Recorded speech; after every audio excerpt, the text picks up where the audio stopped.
I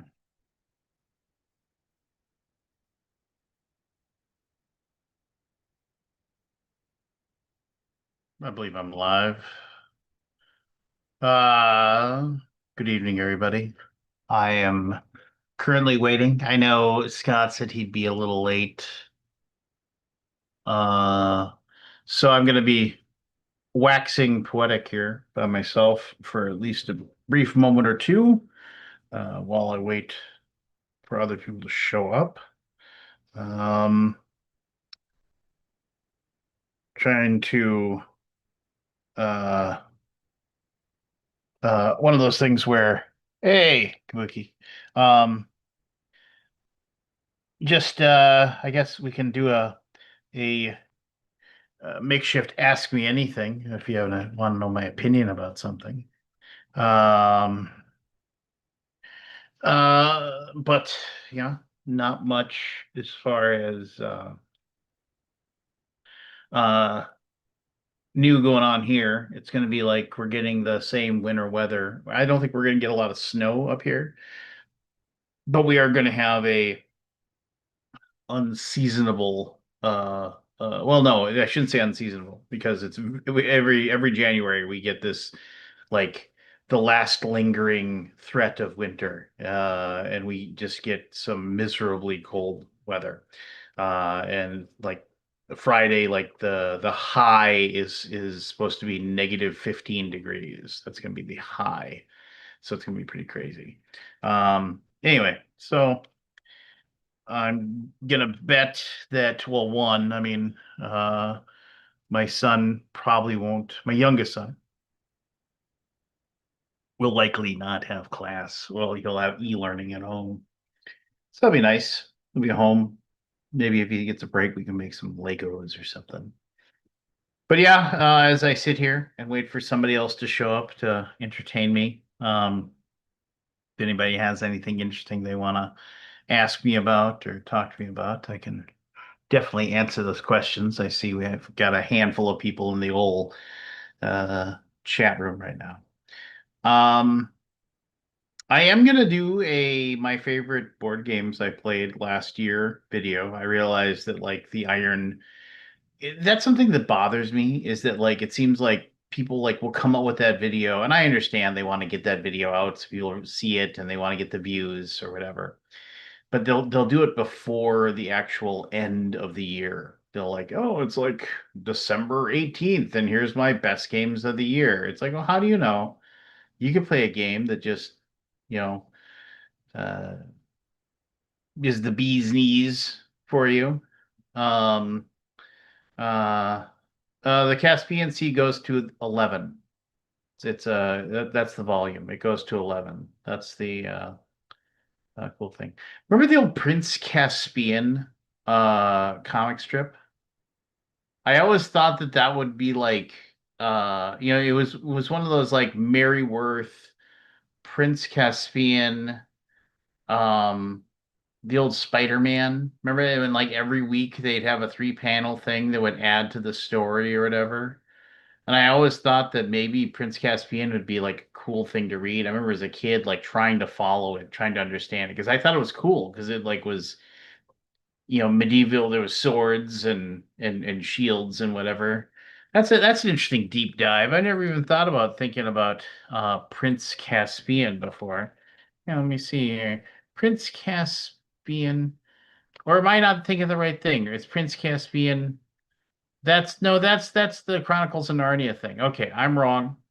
I'm wrong. What was the one that was the comic strip?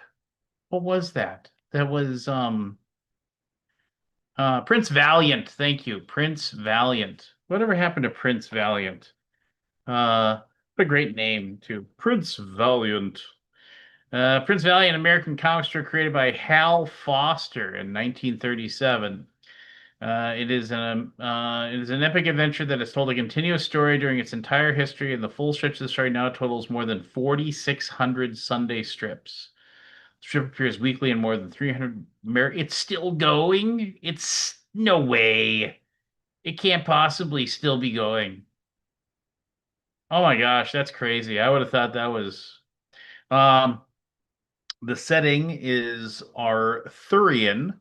Valiant, Val, is a Nordic prince. Ooh, I like him already. From Thule, located near present-day Trondheim on the Norwegian coast. Early in the story, Valiant arrives at Camelot, where he becomes friends with Sir Gawain and Sir Tristram. Earning the respect of King Arthur and Merlin, he becomes a knight of the Round Table. On the Mediterranean island, he meets the love of his life, Alita, Queen of the Misty Isles, whom he later marries. He fights the Huns. I read that. It was always the Huns with his powerful singing sword, which in a 1939 strip, a witch identifies with the legendary sword Flamberge, a magical blade apparently created by the same enchanter who forged Arthur's Excalibur. Val helps his father regain his lost throne of Thule, which has been usurped by the tyrant Slygon, and later travels to Africa and America. Ooh. Um, Super cool. I mean, I can't believe it's still going. Um, uh, that's just crazy stuff. That it is. Yeah. I mean, amazing, amazing, absolutely amazing. Now I'm gonna have to like maybe find some good old Prince Valiant comics or something. Maybe I can get the whole story. At the very least, I can steal some of these names for a D&D thing, you know. Um, the legendary sword Flamberge. Yeah, it is isn't that just the sword that has the crenellations on it? That doesn't sound weird, but yeah, fight the Huns were a nomadic people who lived in Central Asia. Okay. Uh well, that's just good stuff. And funny stuff as well. So Um, Thule, now it was, if I remember correct, there was a really, really good D&D supplement that they made that was called Thule, which it was uh always mentioned as like and it was like a very barbaric world. Yeah, I don't know. That's a weird thing too, because I just now dug in Thule. Is the most is the most northerly location mentioned in ancient Greek and Roman literature and cartography. First written off by the Greek explorer Pytheas of Massalia in about 320 BC, it was often described by later writers as an island north of Ireland or Britain. Um, modern interpretations have included Orkney, Shetland, northern Scotland, the Faroe Islands, and Iceland as possible uh, actual locations of Thule. Also are the island of Saaremaa in Estonia or the Norwegian island of Smula. Yeah, interesting stuff. Um, but yeah, no, if you Google like D and D Thule, there is a Primeval Thule, a 5e campaign setting. I own that book. It's a really good book. Um, Came out a long time ago though, which tells you how long 5e's been around. Uh, but yeah, good stuff. Sasquatch Game Studio. That's right. Now I apologize. I thought I'd answer questions here, but I'm just kind of going down this rabbit hole. So Sasquatch Game Studio, have they done anything recently? They haven't even logged into their Kickstarter account since 2022. Um, they created they created Thule and Primeval Thule, Ultimate Scheme, a board game for evil geniuses. Never even heard of it. Ultimate Scheme? Has anybody heard of this board game?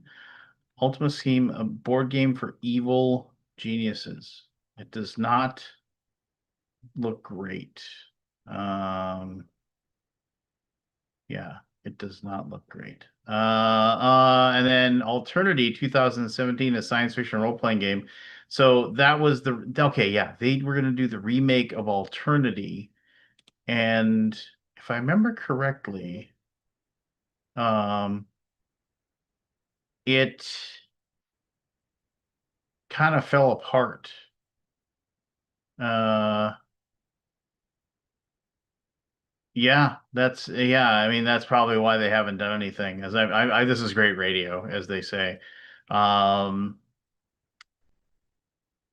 uh, they just, yeah, yet another one of those campaigns that just kind of vanished and went away. Probably, and it's uh possibly yeah, it looks like COVID might have done this one in as well. But there you go. All right. So now that's enough of my weird dive into that stuff. Uh Prince Valiant hardcovers, yes. Um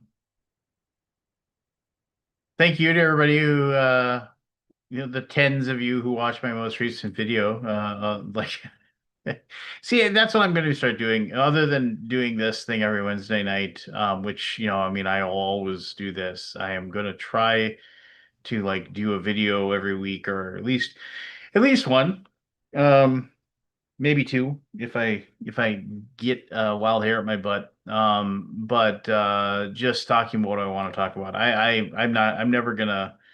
I could never find the time to chase after views or what have yous. It's just not my thing. Um, so don't expect that, I guess, is what I'm getting at.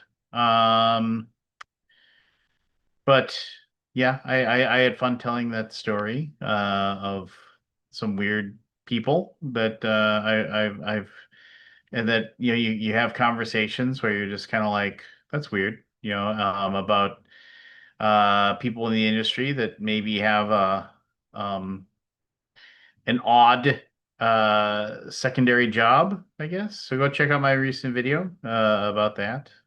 That might be interesting to you. I don't know. The world is still crumbling into nothing and becoming worse and worse every day. So there's that. Um, I don't know if you not to get severely political here, but I mean, I don't know if you saw the most recent stupidity that our brave leader went off to say at Davos. Just came. I mean, I just don't even know anymore. This world is just beyond explanation at this point.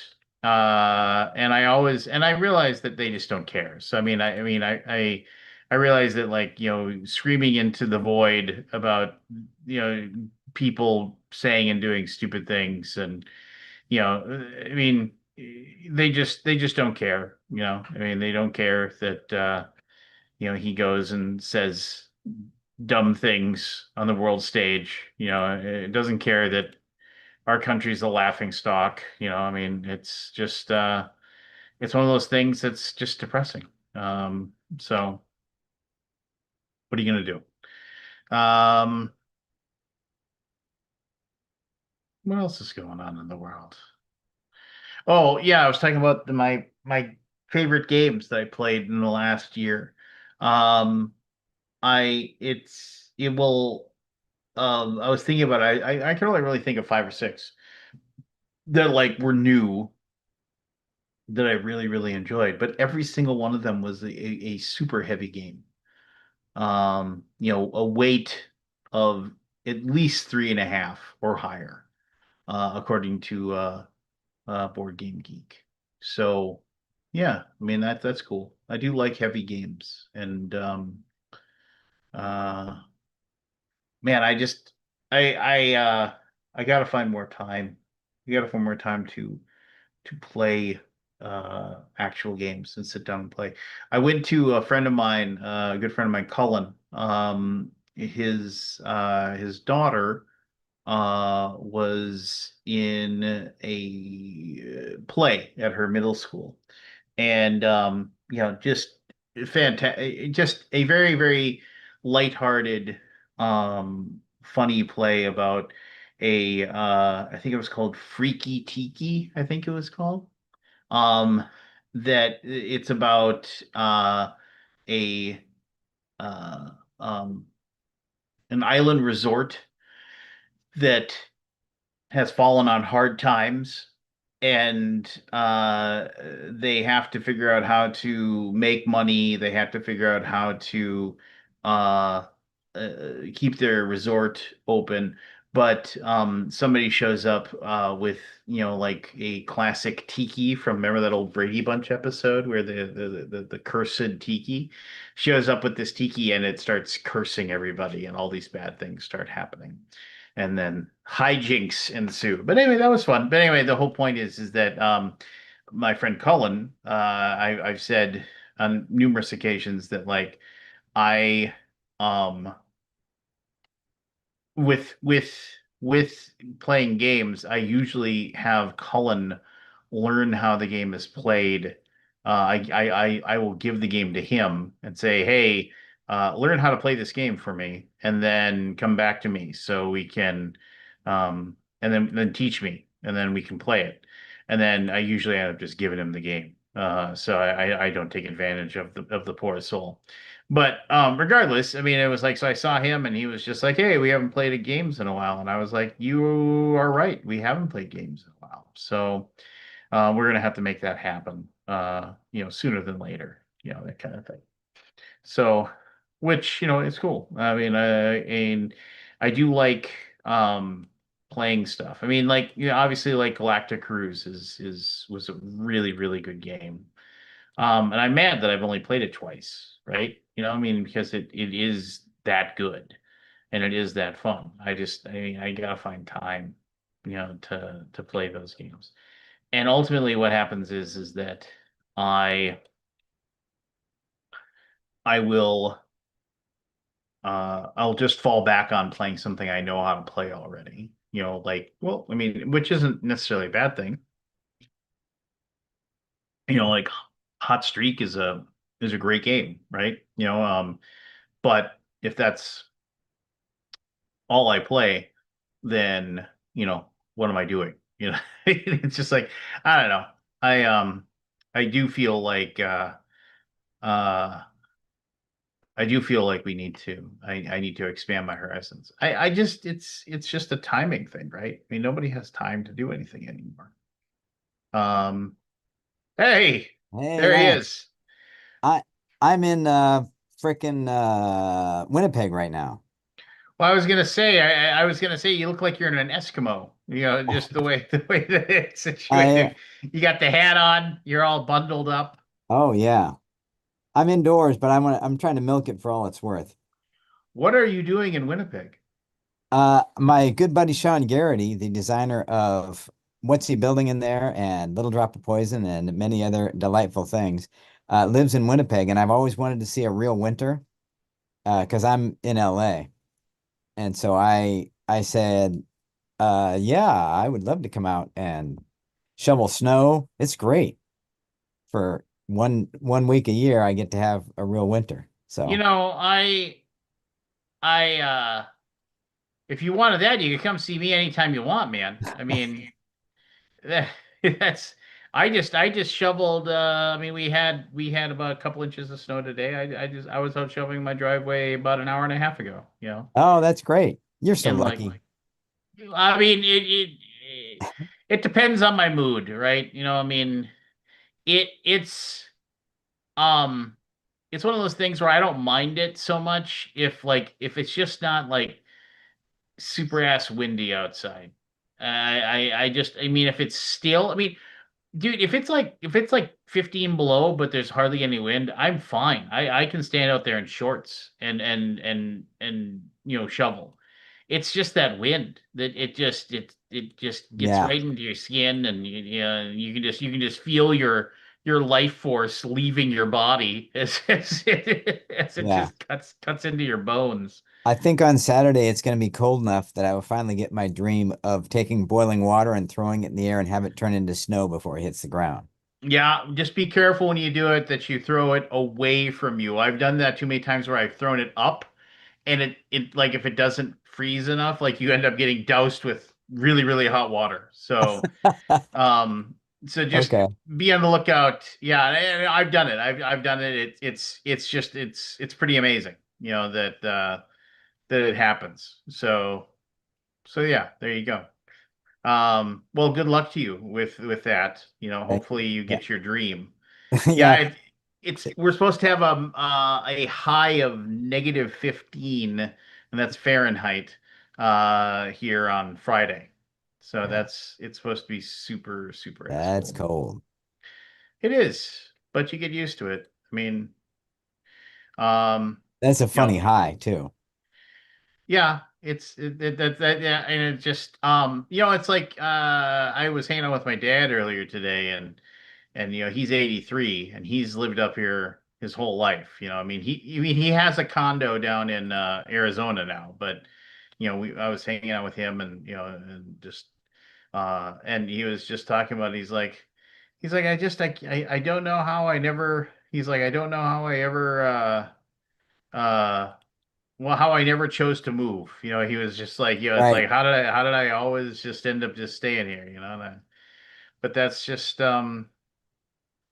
yeah, no, it was kind of fun. I was just hanging out with my dad. We ended up just it's one of those things where it's like you end up talking about, well, why didn't you move, Dad? And he's like, Yeah. met your mother, just that kind of stuff. I mean, you just What's funny to me is people that settled if they came w west from the East Coast and they stopped an hour outside of LA. Why wouldn't you keep going all the way until you got to the beach?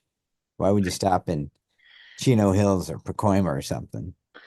well, the joke is always that, well, how did you end up being here? And then the joke is always, well, my my my great great great grandfather moved here in the summer, and then we never, and then nobody, Right, and then that was that, and because nobody ever settled here in the winter, right? It's just right. like my, I think it's, and I might be misremembering this, but if I'm remembering correctly, my uh like great great grandmother was the first uh like I hate to say white, but I mean Caucasian, let's just say that, was the first Caucasian baby born in North Dakota. Like Wow. basically like my ancestors, they she was pregnant and they came here to homestead, and that was it. That's cool. Yeah, if you read into like the history of North Dakota and like Fargo and stuff like that, it's just wacky, like some of the decisions they made. Like, um, it for the longest time it was considered the sinner's state, because there were tons of people that weren't married that would live together. Oh But gosh. but but the reason why was because you could the way it worked was, it was like if you promised to work the land, you could get, whatever it is, like X number of acres. And they would give that to a man or a woman, didn't matter. But if you were a married couple, Couple. you could only get it once. Oh, you're right. So these couples would show up, And they'd say, they'd have their marriage dissolved if they were married already, or they wouldn't be married. They came here with the plan of, we're going to sign up, and then we're going to get our land right next to each other. We're going to pick two plots of land that are right next to each other, like our 20 acres or whatever it was, right. and we'll put them right next to each other, and then we'll get married and we'll combine them. To do that. That's pretty cool. Yeah, so that's like, and so it was kind of one of those things. It was considered like this the sinner's state because of that reason. And then the other one that was I always thought was cool was Fargo, North Dakota became known as a place where you could get a cheap divorce.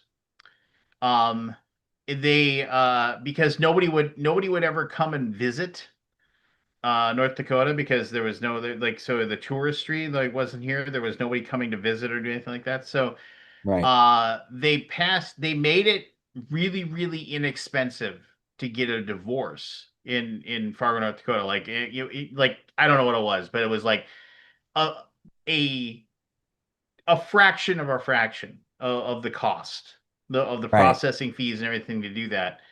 But you had to stay in Fargo for 1 week. They wouldn't finalize your divorce unless you could show a receipt that you had like stayed in a hotel or an apartment and from like for 7 days. So they made you come to town and spend a week in Right. Fargo, and then okay, we'll let you get divorced because that was It that sounds like the premise for a bad 30s rom-com of, honey, let's go get yeah. divorced in North Dakota and then have a And then fall in love again. over the week they realize they love each other, Yes, that the kind of thing. second honeymoon we never had. We could we gotta make that happen. You and I, let's sit down. We could write that. We could write that there'd have to be like there'd have it would have to be one of those things where like the cheating husband or whatever would bring his like floozy girlfriend on the side with Right. him to Fargo as well, so like and like staying in the hotel room across, and he's been hiding it from his wife for the last whatever, No, and then like I think it needs to be he looks like a cad and acts like a cad, but he really isn't. That he's never oh, actually done, but he still makes like he is because all of his locker room buddies want to think he's cool, and so he see, acts like he's a man about town. somebody's writing this down, right? This And is then writing itself. when his wife finds out that he's been in love with her all along, and then her heart melts, and they decide to get, and it would be, Oh, the big misunderstanding. The yeah, the big misunderstanding. Like she wanted the divorce because she found out that there was this thing going on, but no, it was and all a big ruse, if you right for will. him to impress his buddies at the shop. Maybe because they like it would have to be like maybe a period piece where like there's like some weird toxic masculinity thing going on where it's like, oh, you like we can't have you get into this upper echelon of these executives like we because you'll rat us out. You'll tell everybody about our philandering ways. Right, We but have we if have you're, to have dirt on you as well. So yeah, when did oh they man. change that law about a week about having to stay there for a week? When did they have it was like the 1910s, I mean it was a long ass time ago. Okay, So but I mean, yeah, no, I you could do think the film again in black and white then. yeah, I mean this kind of writes itself. This is Silent movie. Yeah. yeah, there you go. Yeah, no, so no, I mean and still to this day, yeah, we don't get a lot of tourism in North Dakota. There's not much to see up here. Luckily, I'm in Minnesota now. Right. And we have 10,000 lakes. So we've got that and things to see. Whereas, North Dakota, it's just flat. I Yeah. guess there's the Badlands. There's the Badlands, which are like, a little less than flat and kind of a crummy place to be too. So eh, Badlands sounds cool. it does sound cool, doesn't it? I I would mean, rather vacation where there's 10,000 lakes than where there's Badlands. yeah. But I want to tell people I went to the Badlands.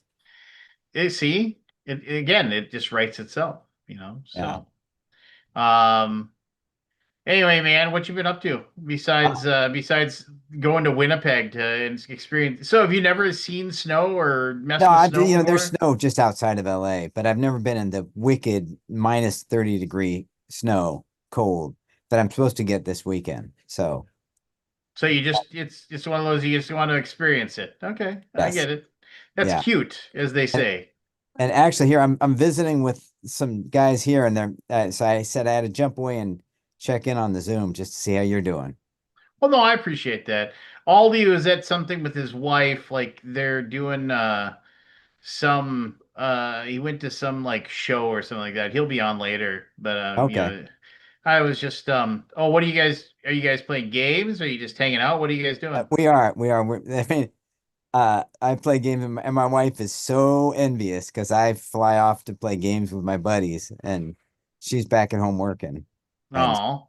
but I see there's a convention in Winnipeg this weekend, so I'm actually working. Well, what's the convention? I forget the name of it. Hey Sean, what's Ah, the name of the convention this weekend? It's so big they can't publicize it. I get it. Gamatoba, because we're in Manitoba. Oh, okay. Game of So Toba. I'll be there. And now this I'm publicizing it on live stream. Well, So there you go. Everybody in Everybody Manitoba travel coming up up. to Manitoba, give to Winnipeg. Yep. And so Winnipeg, when and I never did this, but Winnipeg was where um I always had somebody that could that I could rely on to get me a beer if I needed one. But Winnipeg was if you because you could drink in Canada when you're 18. And so it's we would all I many people they'd hop in their cars and they drive up to Winnipeg. You know, it's like a 5 hour drive, 6 hour drive, and they drive up to Right. Winnipeg so they could go to the bar up in that was the big thing. You can go up there and drink, and that was an antic many of my friends did before they turned 21, and That's great. in the US, Well, just so they could go drink some brown devil water or whatever. yeah. Yeah. I haven't had a drink since I was, I don't know, 14, 15. So, Why is that? Just uh, because just never well, was your two reasons. thing? One, because I got a family history of alcoholism. Well, fair enough. That's a good And reason. and two, because when I experimented, even when it was fun, I never felt like I was done with it and I'm done. Like if you wanted to swim and you're tired of swimming, you get out and dry off and you're done swimming. But if you're drinking and you're done drinking, you got to wait till the drinking's done with you. And so Yeah, I that remember was it. those. Yeah, my I did a lot of dumb things back when I used to drink. And I mean I really I, have I really don't anymore. I mean I'll have a beer here with dinner every once in a while or something like that, but nothing serious really. yeah, I wish I could say I did dumb things because I was drinking, but I did plenty of stupid stuff.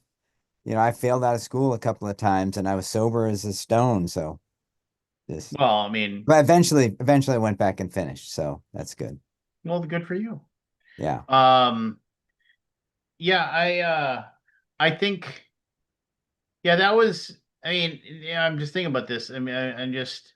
I think that Shane once said because I was telling him stories about some of the stupid things I did when I had too much to drink, and he was like, "Man, I wish I knew you back then." I was like, "Nah, you don't." I You was don't. just Yeah. like, "You don't really want to know what I was like back then." You know, I was it wasn't nearly as cool as you think it was. Yeah, And some of the funny stories are funny years and years later, but at the time you're thinking, man, I just screwed up my oh, relationship, my job, my whatever, my knee. There's no list, no short list of things you can screw up. more than once I've had like I've started telling a story. I'm like, I should probably wait and see if the statute of limitations is up on that before I Yeah, say before I say anything more. I yeah, mean, there was no, I mean, I mean, because I used to live. I actually got reconnected with an old friend of mine because we just ended up talking online. But he needed so he bought a house. He needed somebody to live in his basement to help pay the rent and pay his mortgage. And so I rented out his basement from him, and and the the local watering hole that I frequented at that time was like a 2 block walk from his house. So I was already like, when I was like, oh, this will be amazing. I don't have to drive my car. I don't have to worry right, about how I'm gonna right. get You're my car responsible. home. Yeah, I'll just be able to walk. And I was like, this is gonna be great. And then I was just like, yeah, no, that wasn't there was a lot of things that were not great about that, including, going, you know, partaking way more. It was easier to like go, I'm bored. What should I do? Ah, let's go walk to the bar. Just like Yeah. so, yeah, and then end up sitting there, all night long. So yeah, poor Well, choices. I gotta get running. Oh yeah, you go take care, brother. My It was love to good to see you, Aldi, Jeff. and I'll see you soon. I'll talk to you soon. Bye. That was nice. He's a good guy. Always nice to see Jeff. Hope he has a good time. That's funny though. People like saying, "Oh, I finally get to experience the weather." Um, I mean, I've got so much snow in my, like I said, I just cleaned off my driveway again. So and then I'll probably have to do it in a few days. And then one day it'll all melt, and it'll be gone, and that'll be fine. But yeah, I mean, I know there's some of you out there in the viewer, the listening ships or whatever that you um are out on the East Coast, and you are gonna have a mess of a time very soon. And that sucks. So I but I hope you're able to weather it as good as possible and come out on the other side okay. Um anyway, Robert's here. Chad, why aren't you here? Chad, if you're here, log in already so I can talk to you. Um uh it's two N's in Winnipeg there, Kabuki Kid. WINNIPEG. Um, uh, but yeah.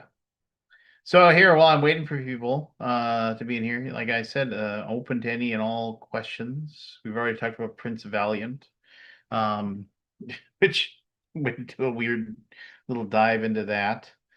Um, uh, what else has been going on other than the world falling apart in every step of the way, it seems like. Um, I am in desperate need of finding a new computer game to play. I you'll go onto Steam and you'll say, "Oh, it's a Steam sale." And so you start like digging through the stuff that's on sale in Steam. Um and I found and I was like just looking for, and I was like, so I mean, I'm pretty particular when it comes to my games. I'm not a I'm not a big uh I don't really enjoy games that are too highly scripted. I like kind of sandboxy games. I enjoy um I'm a big fan of uh sci-fi and fantasy type things. Hey, can you hear? But yeah, I can hear you, brother. But um I don't enjoy like super complex, like 7,000 different variable type games. And I mean, I've been looking for a game to play for I don't know how long now. And I just and I got into I was like, so somebody was like, "Oh, check out this game." And it's called Keep Driving. And on the premise of it, I was like, "Okay, this sounds kind of cool." And the premise of Keep Driving was that it is a game where you are driving cross country in like and not like it the lands and whatever are all kind of generic. There's no like, hey, it's you're driving from Los Angeles to New York kind of thing or anything like that. But it is very and then you get in a car, you're at your parents' house, and like you're gonna drive to the because there's a rock concert that you've been invited to attend, and you're gonna go do that. That's the and then along the way you start like meeting other people, and they pick up hitchhikers and stuff like that. And so I was like, all right, this sounds cool. And I read some reviews, and people were like, it's really good. It's got emerging stories and everything like that. And it's a roguelite. And I was like, all right, this sounds interesting. So then it was on sale. It was like 30% off or something. So I was like, all right, I'll buy this. It's like $11 or something. So I got it, and man, oh man, I mean, it was one of the least fun games I'd ever played. I was just like the user interface was exceedingly lacking. The uh the like the way that it handled dealing with obstacles, like so it's like, oh, you're driving and you end up behind a slow moving tractor. so then they basically give you these symbols of like what the tractor will attack on you, and it's like it'll attack like because it's a tractor, it's spitting um like pebbles and stuff at your car so it can do damage to your car. It because you have to drive so slow, you're going it like it's super it's very like the whole process is like very uh like it costs more fuel and things like this, but you have like these abilities that you have that are like basically you're playing a card that you can play, and some of these cards cost points to play and some of them don't, but you play a card and it will get rid of one of the negatives that the thing it has. And once you get rid of all the negatives that the thing has, then you get past that thing. But it's the whole it's just really clunky and not fun, and it just I played it for like an hour and I was just like this is one of the least fun games I've ever played. The music in it is horrible. The graphics for pixel art are really bad. Yeah, it was one of those things where, and then it had like this process of like showing all this like background information that was pointless. I mean, it had nothing to do with it because you were just basically driving until you got to the thing, then driving until you got to the thing, and driving until you got to the thing over and over again. And yeah, I submitted my request for um my refund uh like immediately. which is if you ever buy anything on Steam, um do that. Don't buy a game and forget that you own it. That's Play like it 4 hours. immediately. What? That's like 4 hours, and then you can return it. Yeah. And then you just go in, you there's a button where it says like help. You click that and it says contact help for what, and then you say like recent game that you bought, and then it says what do you want, and you say I want a refund. And then they ask you what's what is it that you want, why do you want a refund? And one of the things you can just say is the game isn't fun, and you say why it isn't fun. That's all you Mhm. do. And I think it's like you can't own the game for more than a week, and you can't have put more than like I think it's like 6 hours of gameplay into it or something like that. Mhm. And then they just refund you. They just give you your money back. They're like, all right, thanks, and don't forget to uninstall it. That's one of the things you have to make sure you do. Mhm. Uh, because if you don't, it stays on your thing, and you're like, oh, I get a free thing. It's like, no, you don't. You have to, you'd have to own it or whatever um to be able to like you have to you'll have to rebuy it if it like tries to. But anyway, so I was really disappointed in that one. Hey, William. Hey guys, I'm probably just a little bit. I'm pretty under the weather, but you can't miss the boom. Yeah, Chance What is gonna bring the boom. What's yeah. wrong? What's dragging you underneath the weather? Oh Is it that lot of wood? no, no, just like lung congestion You and just get fever. back from a And social event with a lot of wood. Yeah, What microphone are you using, Chad? I he's don't in the know. water. I'm in the water. Yeah, I don't know. I don't feel what I'm It literally this is what you sound like. I feel like you're a pilot trying to tell me what altitude we're cruising at right now. Yeah, but he's like a Pan Am pilot. Like it's that kind of technology. We'll I'm see. just saying that if you want us to be able to understand what you're saying, I would strongly suggest figuring out what your audio is. Hmm. Hmm. You usually, where's your computer? Why aren't you at your computer?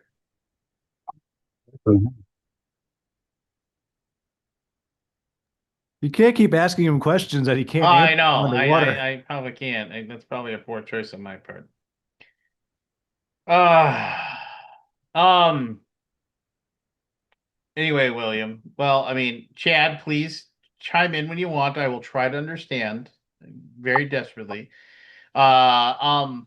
No, so you're not feeling good. Are you still teaching your students? You feel Oh, or yeah, I was gonna stay home tomorrow, but we have this big union push thing that we're doing, and I'm our the site officer, so I gotta go present to the whole staff tomorrow.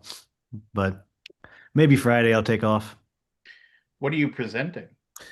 We're trying to get a proposition on the ballot to make taxes on people making over 700 grand a year, make that tax permanent, so we don't have to fight for the money for our school every 6 years or whatever.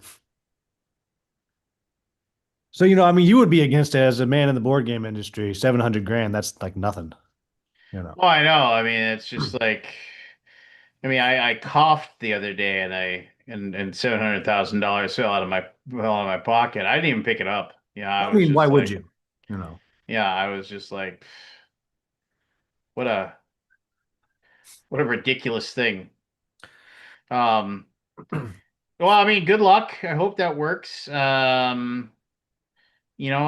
Speaking from somebody in my area, when like anybody tries to uh raise the taxes in anything, it's like thankfully I'm in a very progressive state. So if it's like, hey, we're gonna do this to help the schools, it's like people are like, do it. Let's get that money to the schools. And then there's all these like very much crusty old bastards that are like, I can't believe you're doing this to my bear. And you're just like, Why can't we well, just hit him with rocks like when I was in school? yeah, I mean, that's how it works, that's the Yeah, I mean, way. I feel like this one seems like a pretty safe bet, but we got to get the signatures to get it on the ballot. So just signature push. And then tomorrow night, we're going to go yell at the board for all the cuts they're doing. So it's going to be a good day tomorrow. So I couldn't miss all of that. So I got to, Do you think that actually changes minds, or is it just more for like so you don't go insane? So, you you know. we have one board member who I do think has his mind changed, and the other four, I don't know what they're doing there. But yeah, I don't think their minds get changed whatsoever. So basically, it'll be catharsis, and the news is gonna be there. So enough people with their good sob stories and how dare yous, might be pressure that might work. Well, there's the classic story, and I mean, it might be a apocryphal at this point, but of during the Vietnam War, a like a Catholic priest like kept this vigil of like going out like 3 times a week or something like that of going out and lighting a single candle and standing in front of the White House to protest the Vietnam War. And after he had done it for months of doing this over and over again, uh, somebody finally, like a newspaper reporter said, I mean, it's just like, do you really feel like you'll change their minds? And he's like, oh, you misunderstand. I do this so they don't change mine. Yeah, I've heard that. I think that's actually true. You know. Yeah, I mean, but it's Yeah, Minneapolis saw like something like 1,000 high school students march in an ICE protest. And it was just like all holding signs, basically like yelling, "Fuck ICE, go away!" Just like it's I just recently saw about the water balloons. Like that is just wow. yeah, that's great. Yeah, it's like, throwing water balloons at if you weren't cold before. Yeah, I usually when I go all fire and brimstone. But I'm gonna take a more tired and resigned approach tomorrow, I think. They're not gonna see it coming because they expect me to be fire and brimstone. So, What what do you throw rocks, or you just well, there's different kinds of speeches, right? You can come up there and with the real like shame on you energy. You can cut up there with the whole like these are the hardships that we're dealing with energy. Uh, uh, you can be like your boy with the I'm gonna get arrested energy, you know? I'm gonna get myself arrested. Yeah. So I'm going more for a different vibe because I just don't have yelling at these people in it or in me for tomorrow, I don't think. It is well, especially if you're not feeling well, you know. Um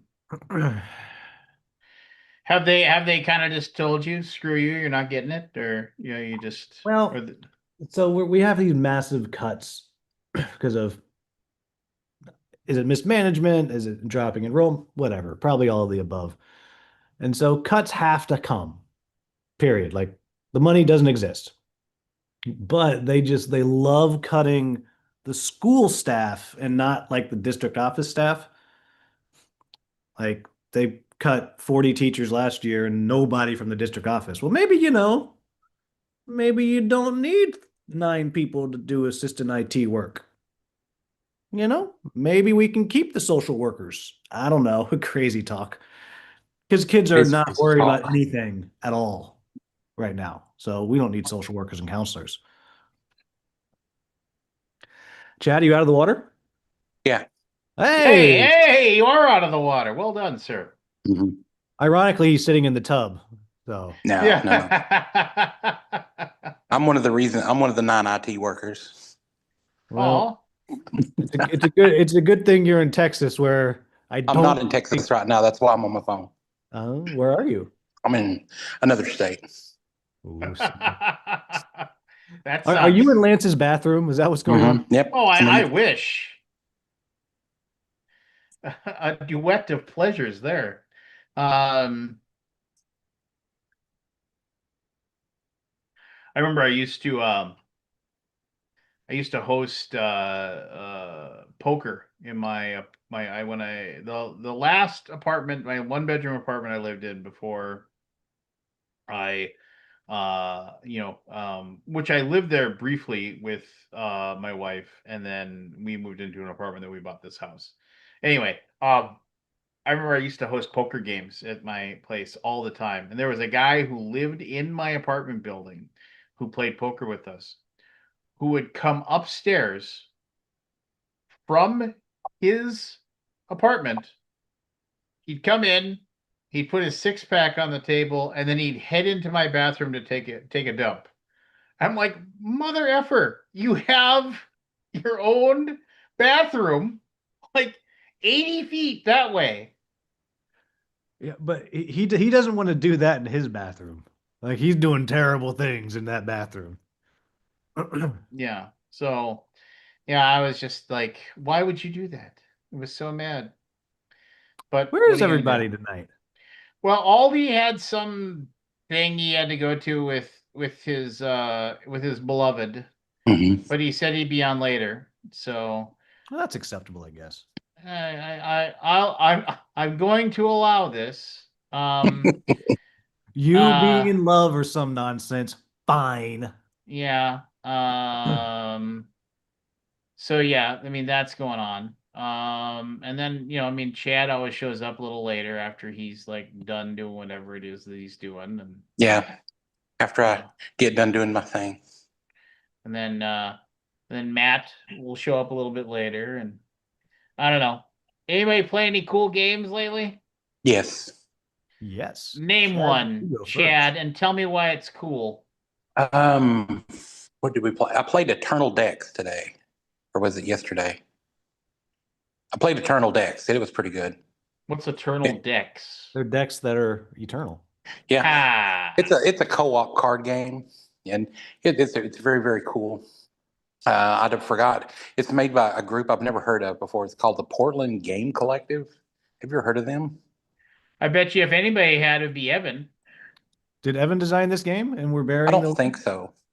I don't think so. There's another But designer in it's a Portland other card than game, Evan? pretty much. It's like a you it's I don't know. It's very I don't know, man. It's like you get a defined deck, and the cards are like 1 through 8, and you have to play them in certain orders, and it unlocks other decks, and so yada yada. It's really weird to explain, and it doesn't sound like it'd be a cool game, but it actually is.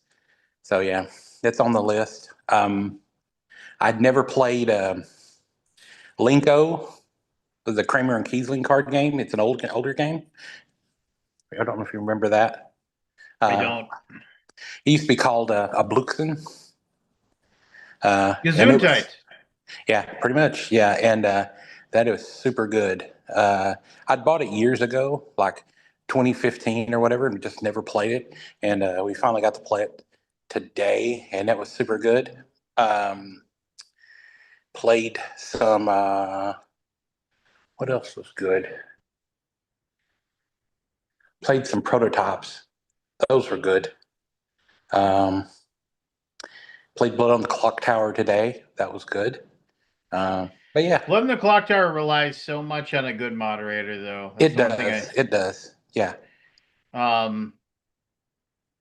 Also, and this is a humble brag, and I know it sounds like a humble brag. I I have to stop. I can't play those games because whenever I play them, it's like usually like if it's a new group of people, Mm-hmm. like I usually have all the answers. I usually have figured out. It's like, okay, you're this, you're this, you're this, you're this, and then everybody after, and then I'm usually like right. And they're like, how could you tell that? And I was like, well, how could you not tell that? I mean, it's like you said this and you did this. You said this and did this. You know, it's like it was like so Yeah. obvious what you guys are doing. Mm-hmm. And then like, okay, let's play again. And then the first thing, and you're dead.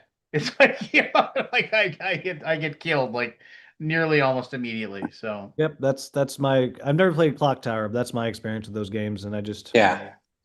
I've been Yeah. killed first for years. And I'm like, this I don't have any desire. And also, I have to say, when you're at conventions, the late night werewolf groups, like I'm thrilled you're having fun, Yeah. but you are the worst to be anywhere within 300 yards. oh yeah. I mean, back in Dice Tower East days, I mean, when I get there'd be those giant like 50, 60 person games of werewolf. Mm-hmm. And they were so loud. Yeah. But again, I'm glad you're having fun. Could you do it on the surface of the moon, please? Yeah, like they'll always like pop in like wherever, whatever room everybody's in. Like, anybody want to come play a werewolf? And it's just everything I can do to like just not throw a table at them. Like, I'm Yeah. not strong enough Oh to pick up enough tables, but I yeah. When would they're be. like, we need another 73 people for werewolf. I need to die. That's what I need. No, I don't need no, I have no interest in playing your craziness. No, good for them for having a blast, right? I truly, and it sounds like me being a dick, but truly, I'm thrilled that they love the game so much. Yeah. I mean, I you just could don't say want to that with hate. Magic or anything. That I'm glad they really, really enjoy stuff like that. So, Well, it's like the whole thing where it's like, oh, well, why didn't you like that movie, album, game, whatever? And I'm like, mhm. well, why would I not want to? I wish I did, but it's horrible. I don't like it. You can still like it, you know, and you But should still like it. Just yeah. Anyway, I'm going through my photos of like stuff. So I take a visual record of Well, some. while you're looking, the Uh-huh. I played two particularly interesting games. One's a prototype Mm-hmm. for the expansion for this game, Pandora Celeste, which is basically Nemesis with the lights on. Mm-hmm. Like, it's this new way where you can play it in teams instead of, fully co-op or every man for themselves, backstabby. Kind of the big shtick on that game is the box is also the board, and you unfold it, and then the insert is clear plastic. It stays on the board, and it becomes the vent system. So you can climb up into the vents, and your little standee is now raised up above the rooms, going around the sides. Um, really cute. It's a clever game. Coming to Game Found or something soon. I don't know, but check that out. That's an interesting thing. well, you certainly sold it to me. Yeah. This is all the joy. This is why I'm not fire and brimstoning tomorrow, because this is all the passion you're getting out of me. And We the other played. one, Have you ever played Traders of Carthage, the old game Traders of Carthage? Yes. What do you think of Traders of Cards? Did you remember That having was a good that. I time? mean, I remember that was a really good game, and it was, and for the longest time, it was like it was impossible to find. Like if you had a copy, it was that little tiny game was worth a lot of money because Yeah. nobody knew where it was, or you couldn't find it anywhere. I- And I- then they did a reprint of it with a different theme, if I remember right. Yeah, I played it today for the first time, and I was like, man, I don't know if I enjoy this. Oh yeah. Yeah, I think it was just me, but maybe I No, have to I play mean it again. it's been forever, Yeah. since um I played it, right? Mhm. So I don't know. I think I mean maybe just me. I'm just like, man, I don't really vibe on this. So yeah, fair yeah. enough. The other interesting one I played recently is DEI, Divide et Impera. Um, it's a troops on a map game, but you can't kill each other. What's the point? Manipulating the board, so you're moving people around. It's pretty damn clever. Mhm. Especially once you start adding in, it's a money sink once you start adding in some of the expansion factions, because they're lightly asymmetric in the box, but once you start adding the others, they start. I think they're all balanced, but they start doing all kinds of crazy stuff. And the fun shtick this one has is it's got the boards. They're they got levels on them, and like you put bridges in Levels, between the spaces and stuff. levels. Yeah, it was a bitch to put together. Like you had to sticker every single one of these pieces, and some of them are like Oh 3 layers up. And I don't have fingernails, so I'm like, no, but it's no. good so far. I'm waiting for a bunch of. I ordered a whole bunch of extra stuff on their Black Friday sale. On Black Friday, Mhm. it's not here yet. We got an email from them. It was like, yeah, sorry. It took 6 weeks to get the stuff to America, and it's still held up in customs. If you want to buy something else, we'll give you 30 euro in our store, and you'll get it eventually. I'm like, cool. But it's a cool game. I recommend trying it out at a con or something. It's cool. At a con or something. That's all Maybe right. I will. Yeah. Well, This is why we're not in marketing. I mean, I got some great quotes to put on boxes. Like, Yeah, if you need this you need is some a quotes for game. some of your games for your Yeah, boxes, I can yeah. we can This knock them is a out right game. now. This is Um, 30 minutes that I have spent. what now? Just quotes to put on the games. So this is a game. This I've is a spent game. 30 minutes Yeah, playing this game. I didn't hate it. Oh, that's a good one. I could definitely think of different things I could have done that would have been less fun. I didn't get a single paper cut. See, Hey, these are Matt, how's all. Canada? Old. How's Canada? Actually, it's not that bad right now. It's only -4. So that's pretty good. Yeah, it's been cold Well, here. It's been like 60. yeah, but that's It's been so cold. -4 weird, like Celsius. So it's, Whatever. sorry, 24 degrees. Ooh. It's colder here. Is it? Yeah, it's like, well, it would Well, there might be a be, wind chill right now too. um, it's like 1 Fahrenheit here. Oh, that is fucking cold. Yeah, it's like 60 here. Like, that's so cold. Like I'm wearing a sweatshirt, y'all. I was saying this earlier, Matt. On Friday, we're supposed to have a high of -15 Fahrenheit. -15 a high? That's our high on Friday. Also Fahrenheit? Yeah, Fahrenheit. Yeah. And then you get the wind chill. Insanity. You get the wind chill and getting hit with water balloons. Terrible. So right now, yeah, right now it feels like whatever -12 is. I don't know, like 15 or something. Something like that. Mm. 10. Yeah, 15 or something. It was the or something. Yeah.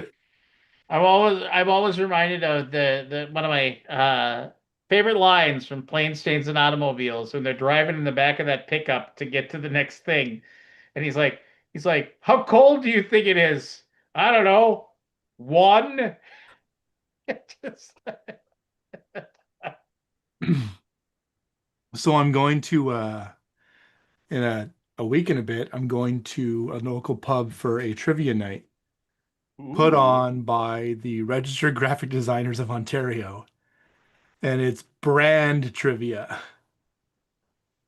Well, I Like, hope they have some Gray Fox Games questions.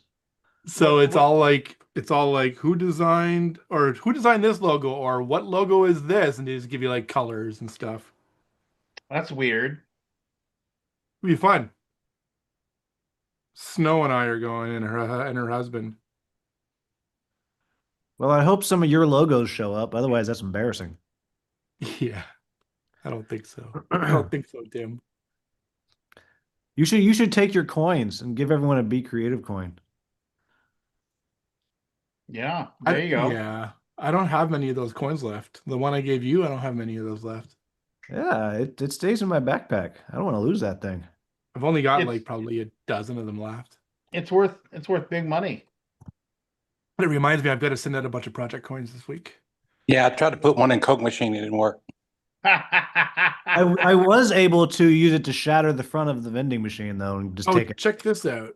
Okay, speaking of vending machines, we working on a game called Cola Wars from the guy that did Ascendancy. You ever heard of that game? Cola Yes. Wars, like Oh, Coca-Cola. send to see that's the big Matt. You mean Matthew Meeple? Yeah. Uh-huh. To this day, I still don't. He's my client. I still don't know what his actual full name is. Yeah, I got a grievance about that guy. Ooh. Do you? I do, but you go first. Okay, so check this out.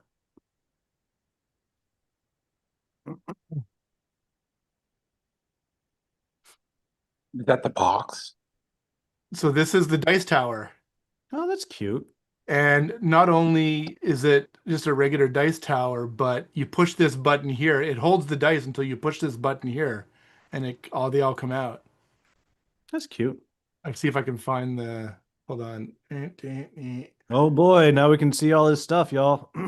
Yeah. Where the hell is it? Oh, I'm on the wrong thing. Damn it. They have the maximum overdrive expansion, so when AC/DC plays, it kills people with soda cans. Yeah, right. Ah, Where is what it? a horrible movie. I like that movie. I'm hoping you can get your arms stuck up in there when the dice get stuck. Okay, here we go.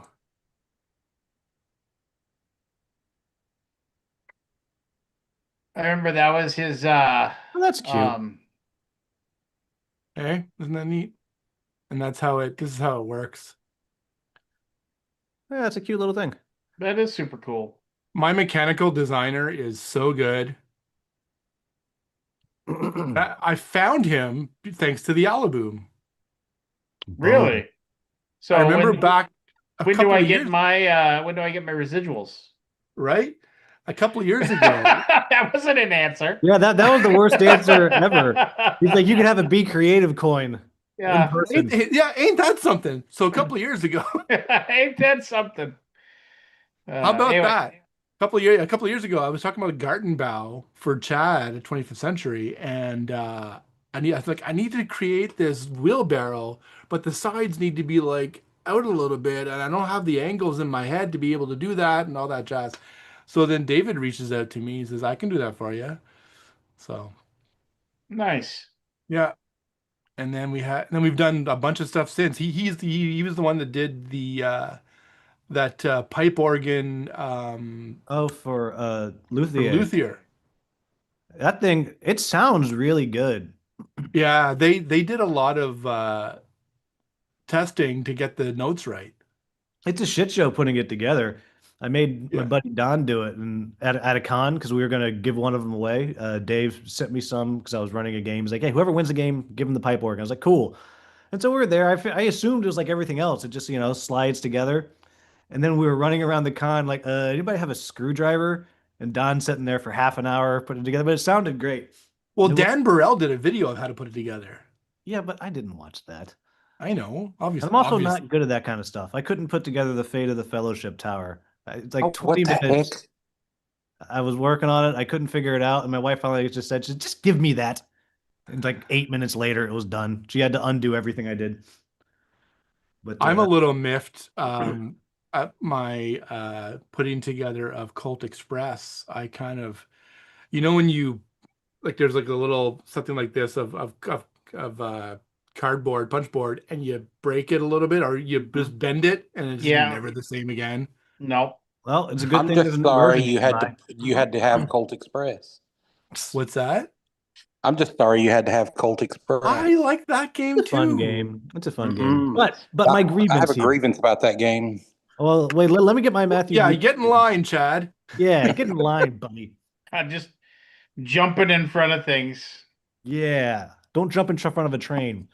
So when Ascendancy was hitting Kickstarter the first time, he reached out to. This is important. He reached out to me and was like, "I would really like it if you'd cover this game." And at the same time, another guy I know has a small podcast. He was talking to us, "Oh, I really want to check out this game." And so I was like, "You know what? Sure." I got a bunch of us together, and he could only do it on TTS because it was close to the campaign. Sure. Okay. So we get on TTS, and he could not have been less present. Like we'd be playing through and we'd have a question and we'd be like, "Oh, so is this how it works?" Matthew, Matthew, are you there? Matthew, huh? What? Sorry, huh? And just like Oh, really? for like 2.5 hours, I was like, what am I doing here? I mean, I like him a lot, and he's a super nice guy, but he's really low key. yeah, it just rubbed me so Oh, that's such too the bad. wrong way. And part of it, we actually had a bad play, probably because we couldn't figure out some of the rules because he wasn't around to answer the questions. Unfortunately. And my video wasn't great. He didn't use it. And then in his Discord, somebody else was like, "Oh, look, Hungry Gamer just dropped a video about it." And they threw it in there, and it wasn't great. But so he probably has a grievance against me too. So I guess we're even. Yeah, I mean that hasn't been my experience with him, but I mean I have he's a very nice guy, but he is pretty low key and It's truly one of the only times in my life I was like, "Motherfucker, you asked me to do this." Like that's too bad. that was my energy. Yeah, those are never fun experiences, but Yeah. I remember Fun, though. working with this one lady. She it wasn't board game stuff, but she was a coach, a life coach or a career coach or something. And back when coaching was the thing, right? And she's like, "Hey, can you do a logo for us?" I said, "Sure."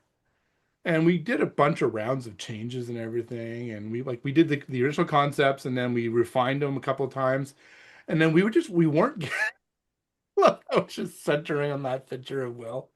But anyways, we couldn't get to a final, and she's like, "Yeah, I don't think this is gonna work." I said, "Yeah, that happens sometimes, especially with logos because they're really personal, and this is very near and dear to your heart."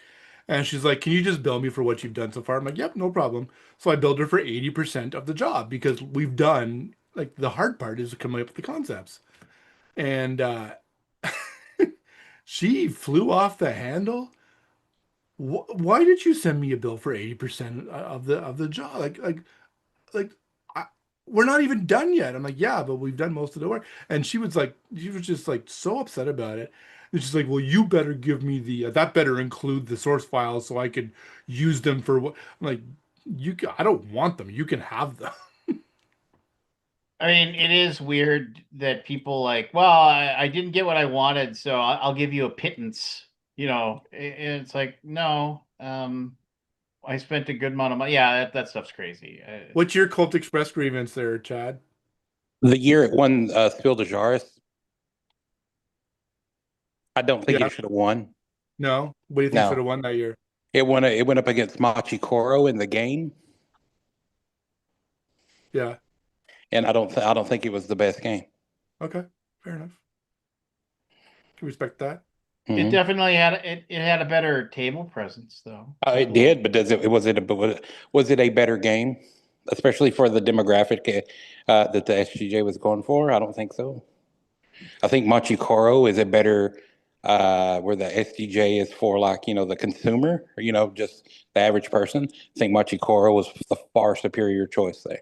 Why can I not remember Machi Koro? What Machi was the, Koro was the one, it was a Japanese game to start off with. And then you could roll a dice. It would had the houses between like 1 and 12.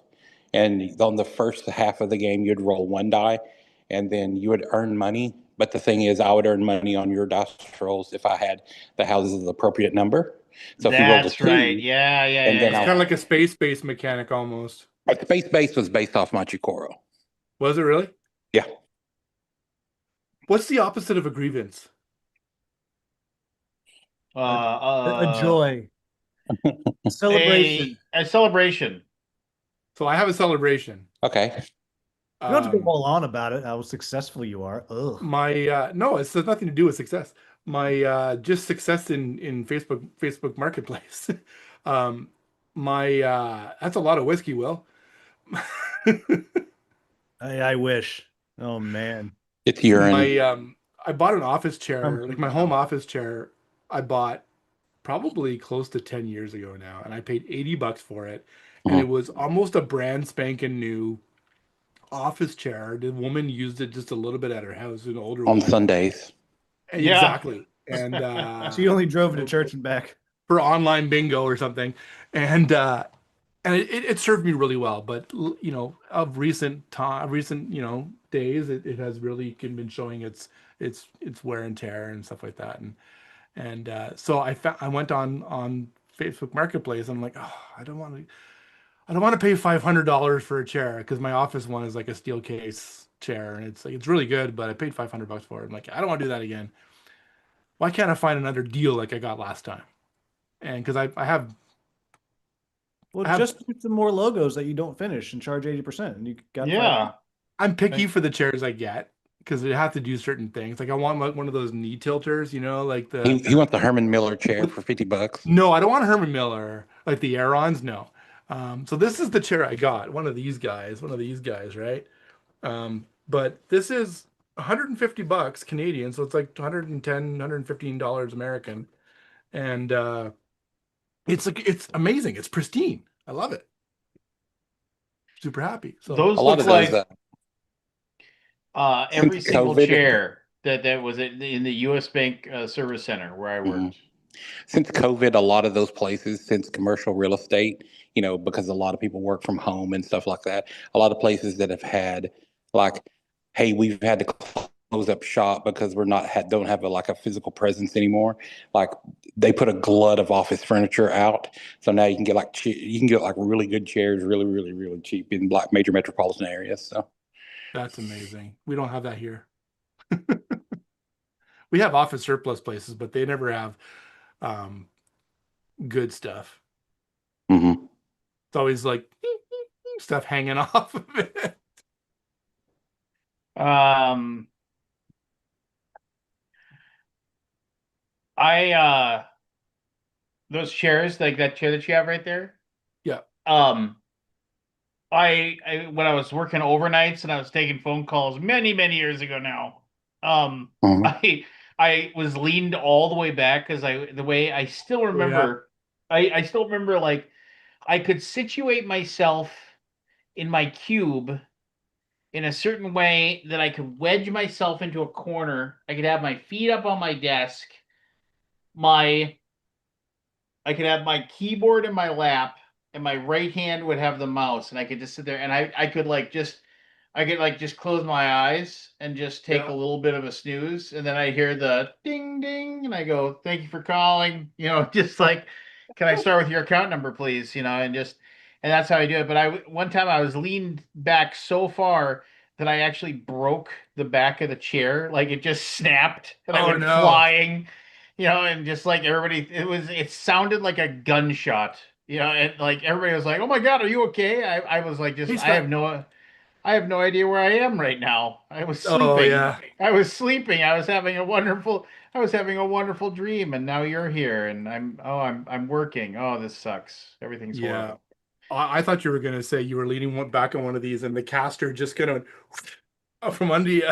Oh no, the back of the chair just snapped, and then and I went and got another one. You know. And then Bob Saget comes in. Well, folks, what's about the video? Yeah. So, Hello, okay. Aldi. Okay. How's it going? How was your romantical night, which Lance told us you were having? Romantical? Yeah, I guess it was romantical. Kind of a date night. Where did my microphone go? I don't know. Did Chad Gone. steal it? Yeah, Oh, is it yeah. under the water with Chad? Fell. Yeah, Shed underwater? He I was was. earlier. You were? Yeah, my headphone microphones were jacked They up. fell in the aquarium. Yeah, pretty much. Okay. Now we went to go see Phil Rosenthal. Do you know Oh who yeah, that's right. Phil Rosenthal is? How was it? It's good. Very inspiring. He's an inspiring dude. Yeah, he is. He's It's amazing. He's like a super positive guy. Yeah, I don't see how he does it, but he does it. Yeah. I mean, So there's like a Q&A kind of show. Like there was a Oh, yeah. interviewer, and then they took questions from the audience, you know. Did you ask him anything? Me personally, no. I gave him my card though. you did. And he didn't I say told him, anything. He just I walked said, up and if you ever want to play board games out in LA, let me know. I'll fly out. Michelle actually gave him the card. Does he play board games? He didn't seem like he was that into it. I said, do you play board games? He's like, yeah. I But he's that an he LA followed guy, up right? Anyway, So he was very clearly like, "Shut up, nerd." You're yeah, like, like don't play with me. you basically I'll fly to you. you did the meet and greet to like try to, I don't know. Honestly though, I think his show might be coming to an end. Yeah. I don't think it's renewed right now. The TV show, you mean? Yeah, the Netflix show. Oh, somebody. Uh-huh. He was sort of saying like, you know, Netflix needs velocity to kind of like renew a show. Like people need to binge it, you know, they need to watch a lot of it. I watched half an episode and I wasn't What taken. show is it? Really, you don't like it? I Nothing? it could have been State of Mind. It could have been a lot of things. Yeah. I just No, it's a fun show. What It's show is it's it? a travel show. It's called Somebody Feed Phil. Yeah, my wife likes it a lot. Yeah. There was a lot of kids there. They love Was him. there? They love Yeah. him. Yeah. Were they They're his like kids? reading him poems. What? Were they his children? His His children? kids are old. No, I mean, like, No, maybe No. you're not as creepy as I thought. People that let me read you my poem, Phil. yeah, that's I'm gonna go play board That's- games with the other weird guy. There were some interesting people asking questions though. there are so many people that see those situations as like, oh, I've got you, this, I'm your number one fan, and now you're my captive audience. There was Number nobody like one. that. There was nobody like that. Well, Maybe- if maybe you one look person. around Aldi and But you're it was like, it was "Somebody very like sweet. that?" It's you. I told him he was very inspiring. And he is. And he said, I know. He didn't say that. Did you get He food? thought that though. Like did he give food to the audience? No. 'Cause that's some bullshit. That's some bullshit. No food was served. Yeah. I mean, it was an audience of like a couple thousand people. That sounds like his problem. Like he Sure. could pass out some saltines or something. Like what the hell? Nobody gets food. Food is a conduit of his message. If that makes sense. Couple of thousand people, and how much for the tickets?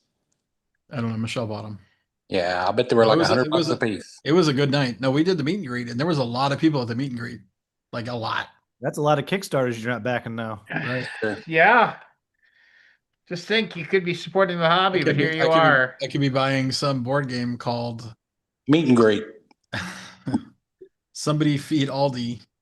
Somebody feed Aldi. No. He's wasting away. Somebody get Chad out from under the water. So you went back and met him after?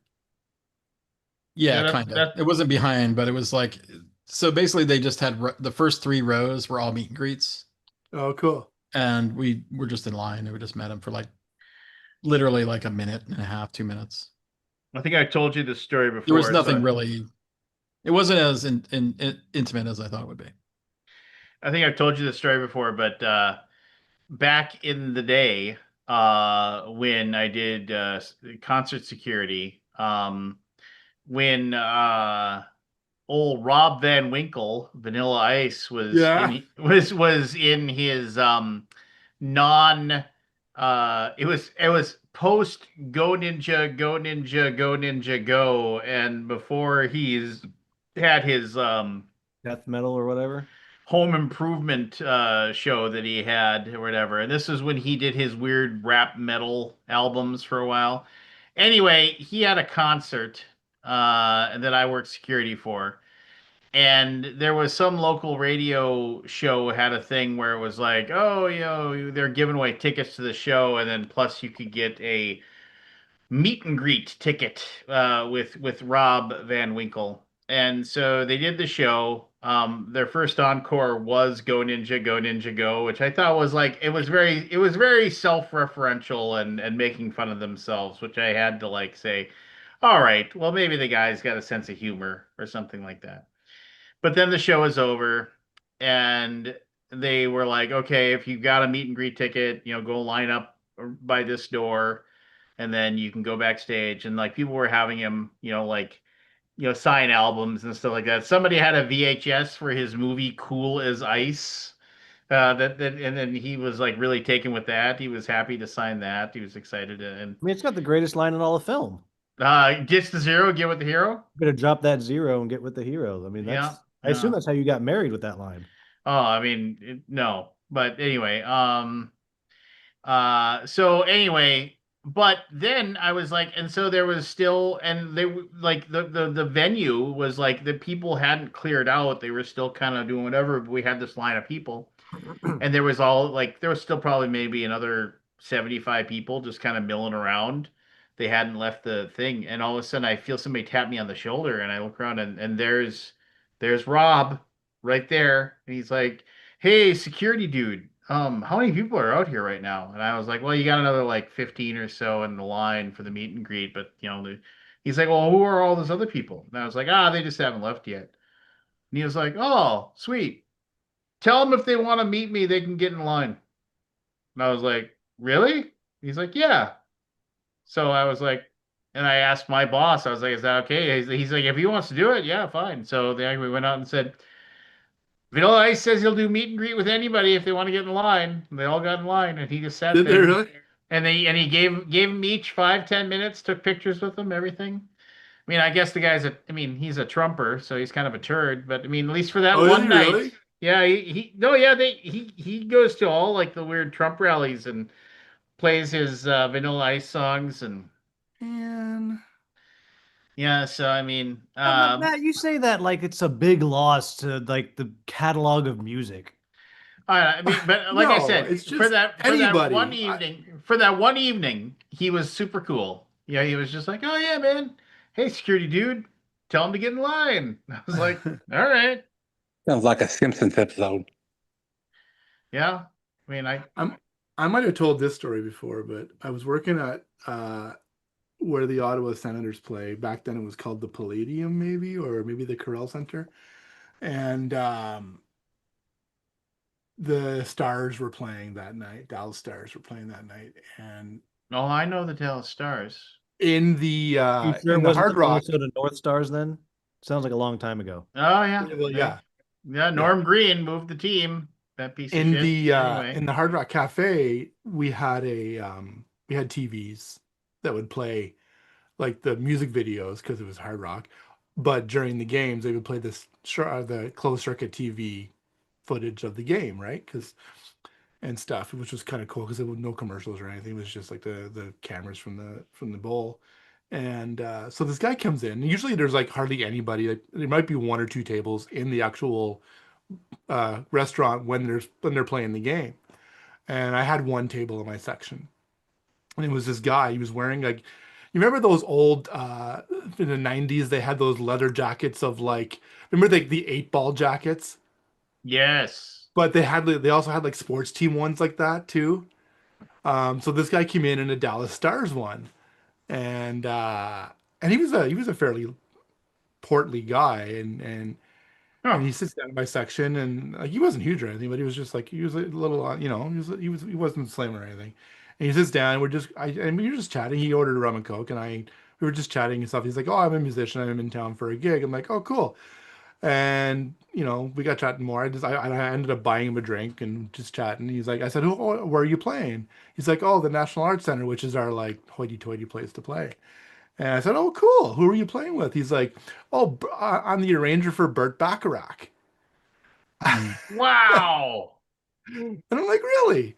And I knew the name, and I didn't really know the music. Well, I didn't think I knew the music. So I'm like, "That's really cool." He's like, "Do you want to come to the show?" And I said, "Oh, sure. That Oh, sounds hell great. no. That sounds great." So I get the ticket. He's like, "Yeah, well, what's your name? I'll put your name down. You can have 2 tickets." Great. So I call my parents. I'm like, "Do you want to go to this?" Like, offering them tickets to my parents because like I knew they would know him. And they're like, "No, no, no. It's fine. We're fine." No, So sorry. Giselle and I went. That to this day has to be one of the best shows we've ever seen. Like Burt Bacharach has, he sang "Raindrops Keep Falling on My Head," Yeah. a couple other tunes, but he he was not a very well-known performer, but he was a prolific writer. He wrote so many Yeah. songs for so many people.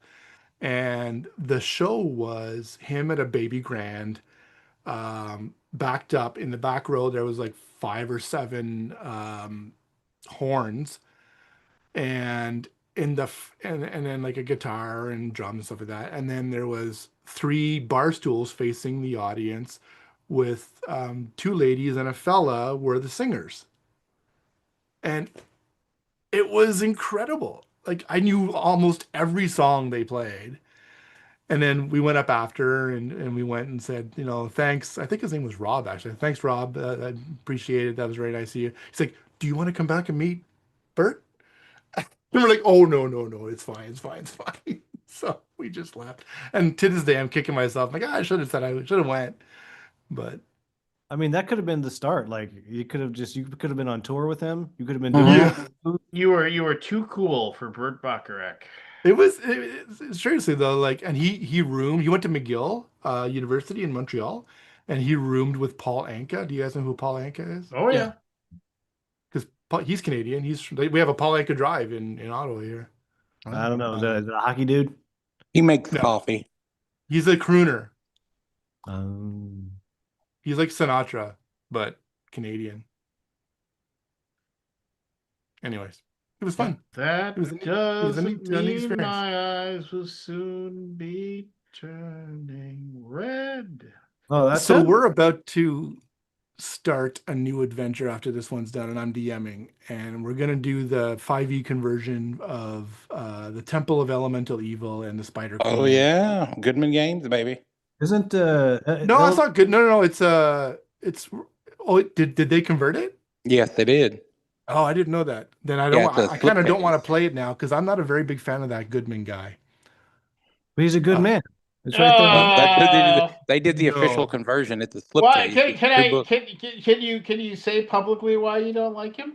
I'm happy to. Because I have my own feelings on him as well. All right. After these 2 grievances, I'm gonna go to bed. But I'm in. I'm all in now. And it was just last year at Gen Con in 2025. I'd done my usual email the people I'd love to talk to and schedule some meetings. Never heard back from this guy. So the people I don't hear back from, if they have a booth, I'll stop by the booth and introduce myself and things like that. And I I stopped by his booth and I was happy just to talk to anybody from the company and not just temporary booth staff. I didn't care. And the guy's like, "Well, what's the guy's first name?" Joe. Joe. "Yeah, so Joe's right over there if you want to talk to him." I'm like, "Oh, okay, cool." You know, so I went over, I introduced myself, and he's like, "Oh, yeah, you emailed me." He's like, "You know why I didn't email you back?" And I'm like, "This is going to be good." "Why is that?" He's like, "Because you're too expensive." And then he just left it at that. And I'm like, did this interaction have to go that way? Should have been like, yeah, but it's Canadian dollars, man. You know, like it was very off-putting.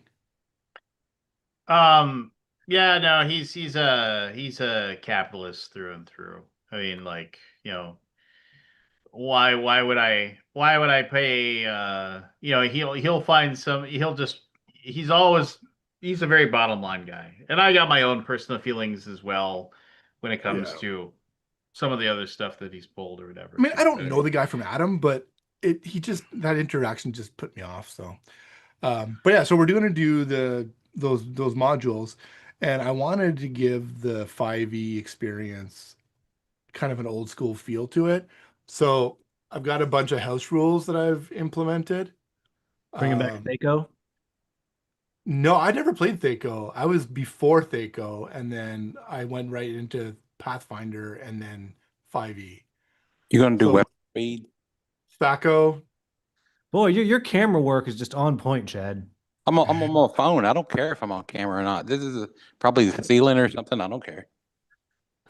Oh no. obvious. Well, hey, But, William, play initials before you go. Here, we're gonna do initials. You're All right, staying. quick initials, then I'm out. All right. Here are your initials, gentlemen.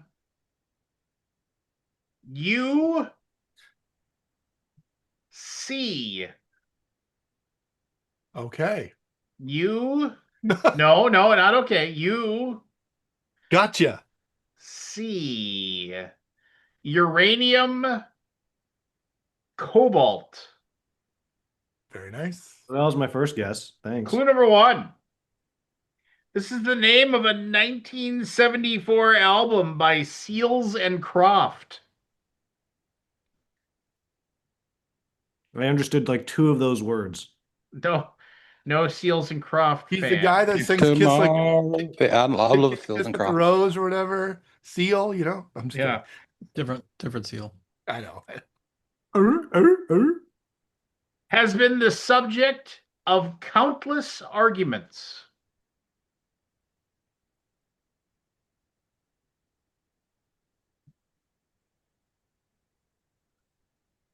Clue number 3.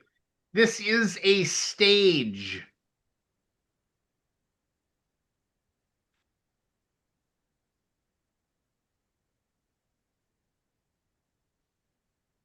Clue number 4.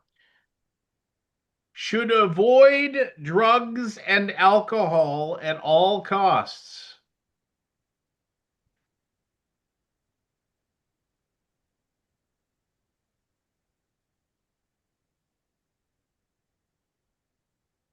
Clue number 5. A famous court case concerned this. Matt, Matthew. I don't know if this is unborn child. Unborn child is Roe v. correct. Wade. Is that what you're talking about? Yeah. Boy, we're I starting don't get off any of the other clues. I light don't and get fun 'em. tonight. What do you mean you don't like has spawned like countless arguments? I mean people are it's a stage, there's a stage of life, Who the fuck bought that album though? Jesus Christ. Okay, here we go. Tammy Faye Baker was in line for that one. Clue Wow. Soon, man. item number 2, clue number 1. What's that, Will? Said too soon. This is sometimes connected to the idle rich. Aldi. Go for it. Upper crust. Ooh, good guess though. Yeah, didn't make sense. That's what I thought about it. Clue number 2. This is often based on birth. Matt, Matthew. upper class. Upper class is correct. Upper I give half my point to class. Aldi. That's okay. Item number 3, clue number 1. This started in the 1970s.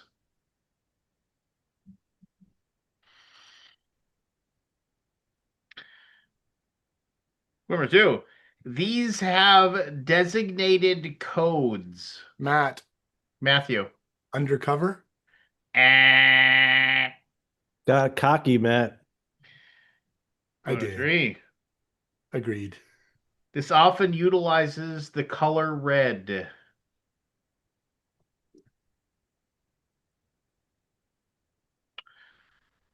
Number 4. There are thousands of these in the United States.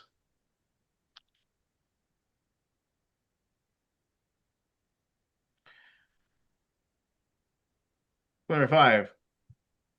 Some, but not all, are open 24 hours a day, 7 days a week, every day of the year.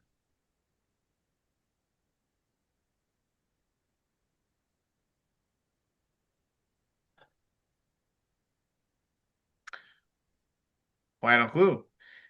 These deal with non-emergency illnesses and Aldi. Aldi. Urgent care. Urgent care is correct. You okay, Aldi? You seem kind of No, I'm fine. down. I'm good. Okay. Okay. We Still don't have down about see, that upper crust. That's all. I'm still we don't thinking. we don't have urgent cares here in Canada. So I shut went to up. urgent care last week. Did you? Yeah, actually. Yeah. Fell down the stairs. Oh my gosh, are you I'll tell okay? the story. Well, I'm obviously okay, right? I'm Yeah. here. Don't do that.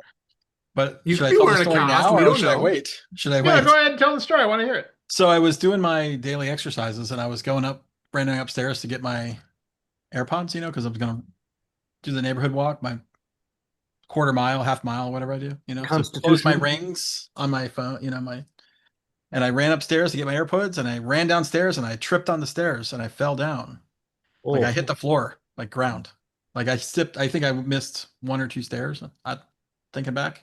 Ouch. So I sprained my ankle and I broke my nail. It was really gross. I don't know if you can, Oh no. kind of see it. Oh yeah. So I felt fine. I stood up and I'm like, no big whoop, whatever. Fine. I'll do my walk. I did it 15 minutes, whatever, 20 minutes. I go, and this was last Wednesday actually. And then we did the Alaboom and I went to bed and I woke up the next day and I couldn't stand because my foot. Was your Oh foot my heavens. Yeah. swollen? Yeah. Basically I sprained my ankle. So we went to urgent care to get an x-ray because you can get a quick x-ray there. And they said, have you broken your ankle before? And I'm like, no, which was a weird thing to say. And they're like, oh, well, it doesn't look like it's broken. So we'll put it down for a bad sprain. And I've been wearing a boot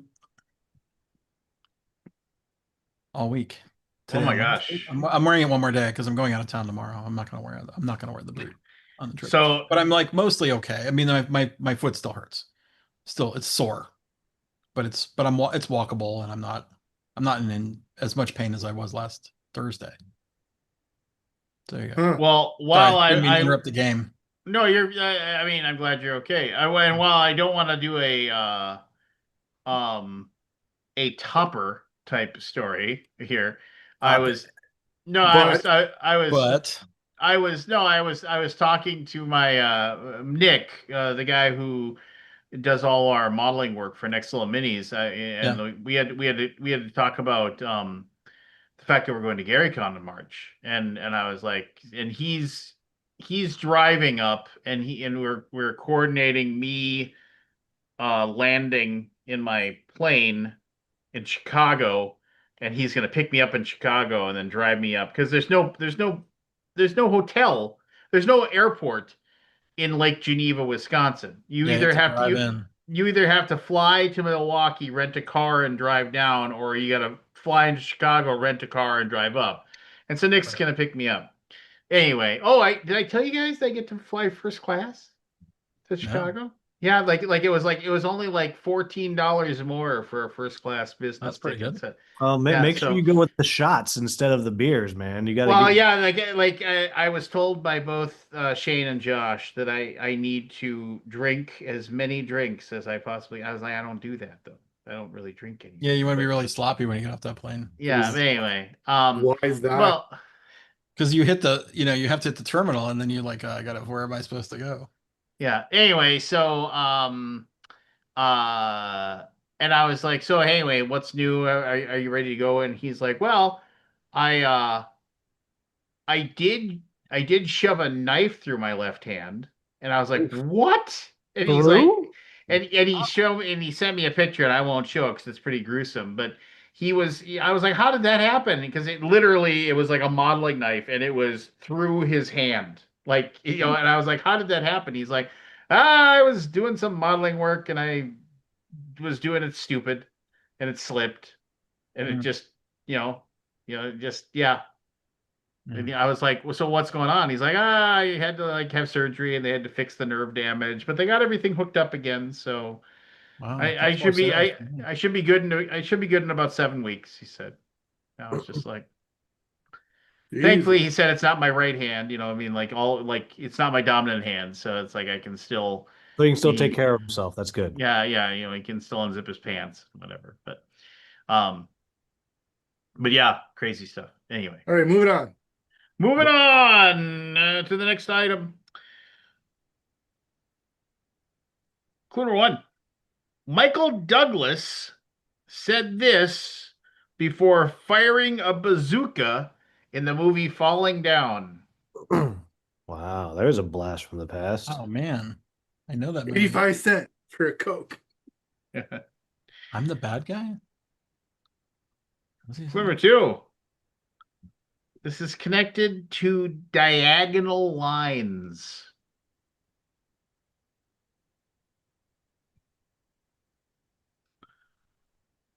Clue number three: often but not always connected to tape.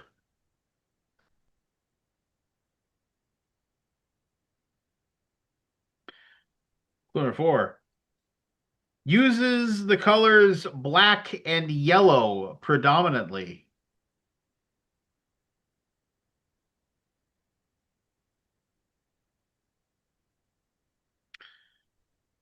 Clue number five: sometimes is seen near the word caution. Matt, Matthew: under construction. under Uh, construction is correct. Well done, Matthew. Matt, you're very smart tonight. Thanks for that modifier. tonight. Clue number one: Just take the win. Between this deals with a location.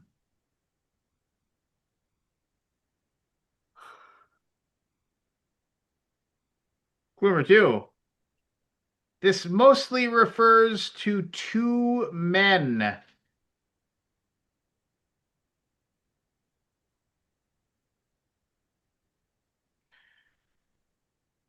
Clue number three: often involves a handoff. Oh my. Aldi. Aldi. Under center. Under center is correct. I know, it's such a football question. It's a football term. It's a A football term. Yeah. But there's Canadian football. Yeah, they probably do it different. They probably don't call it under center. Well, they have rouges. Actually, they got rid of the rouge in Canadian football. Oh, What's a man. rouge? A rouge is when you try to kick a field goal, but you miss, but you still kick it out of the end zone. You get 1 point. But they got rid of the rouge. Man, you're ruining everything, Canada. Come on. Yeah. Blame Canada. Clue number one: this is over 40 years old.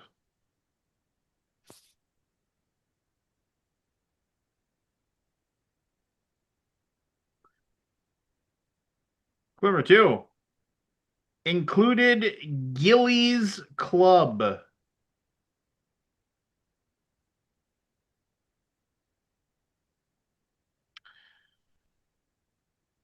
Clue number three: this was choreographed by Patrick Swayze's mother.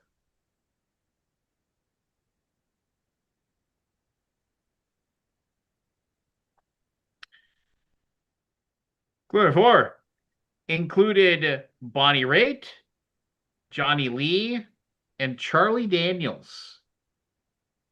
Matt, Matthew: Urban Cowboy. Urban Cowboy is correct. Good movie. Classic movie. Classic movie. See earlier comment about your intelligence, Matt. today. Clue number 1. Was seen in The Fast and the Furious. Which one? I said what I said. Oh, gosh. Got to respect the oeuvre of the Diesel. Clue number 2. Appeared in 21 Jump Street. Matt, Matthew. Undercover. Oh, And damn it. Oh, so smug. So smug. clue number 3. Appeared in The Departed. Aldi. Aldi. Undercover cop.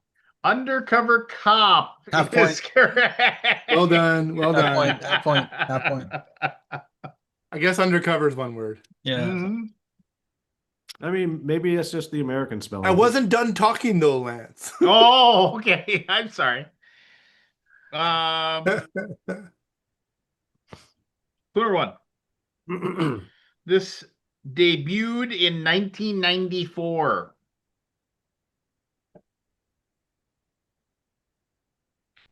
Clue number 2. This is connected to Kanye West, Dave Matthews, and Smashing Pumpkins. Hmm. Clue number 3. In 1994, hosted SummerSlam. I'm gonna be mad. It's a fucking arena of some sort. Clue number 4. Connected to the 1996 Democratic National Convention.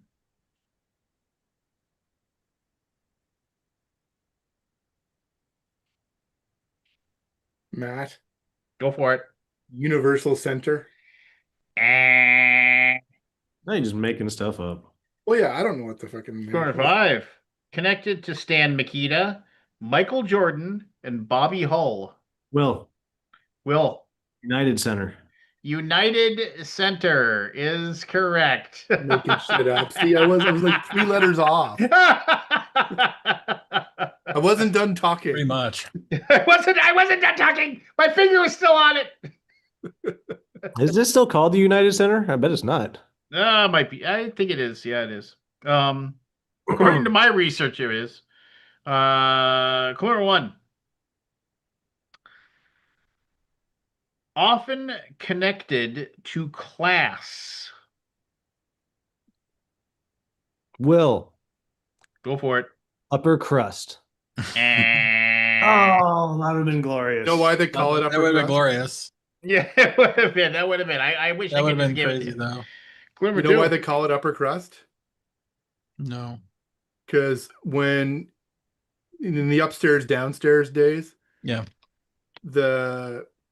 they would make the bread in the oven and the bottom would get all burnt, so they would cut, and the upper crust would go to the people upstairs, and the under crust would go to the people downstairs. Bottom.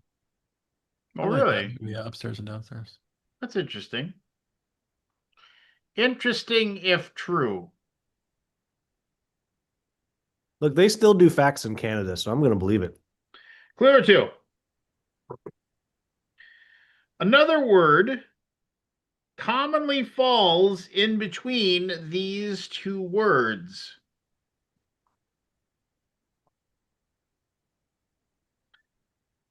Clue number 3. Deals with titles.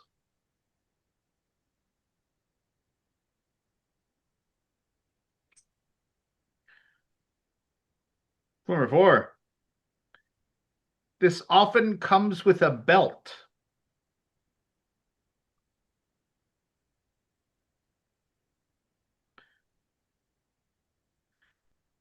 All Clue number 5. Go for it. I don't think it's going to be right. Undercard? What kind of undercard gets you a belt? I don't know. Matt, Matthew. undefeated champion. You could have gotten the rest of those. Oh no, Lance got it.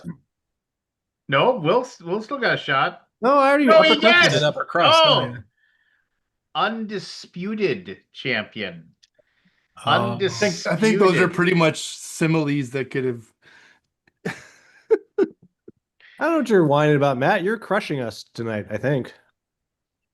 I got a point. Clue number 1.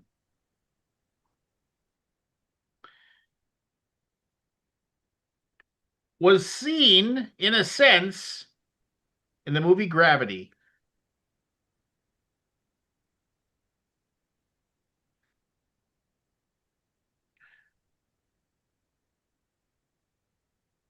Clue number 2. Has a connection to Nirvana.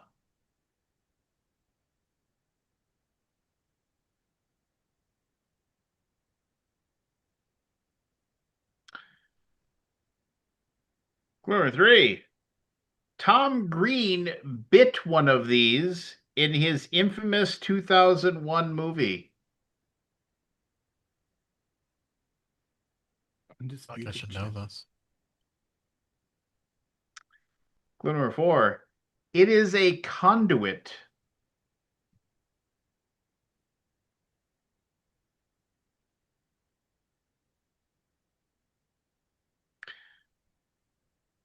Clue number 5. This is often clamped or cut. Matt, Matthew. umbilical cord. That is correct. Umbilical cord. Well done. Because Ross was born so early, I did not get that honor, but with Caleb, I did. I got to cut his umbilical cord. You didn't bite it, did you? You didn't Tom Green it. No. They give you a. I was wondering like what I mean. I was like, what? It's one of those things where it's like it's just kind of like, Dad, do you want to do this kind of thing? And they ask you, and you're like, yeah, I will. And I'm not going to be graphic or anything like that, but I mean, I think those shears they give you must be the sharpest things in the world because it was like, it was hot knife knife going through butter. hot knife through butter type of thing. It was just like, and done. We have 4 left. 4 left. And I got 4 in me. Yeah, I will go on. It is anybody's game, even me, with 4 left. If you guys fail in these next 4, I tie Matthew. Matt, you get any of these correct, you win. No, actually, you don't, because Aldi can still catch you. But you knock Will and I out if you get one. Or if Aldi gets one, he knocks us out. Anyway, so come on, Will. Hooter 1. In a sense, Andre the Giant references this in the movie Princess Bride.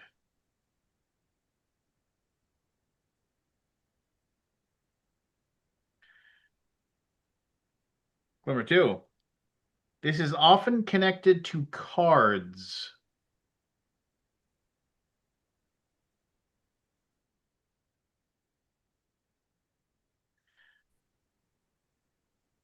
Number 3. This is often connected to flags.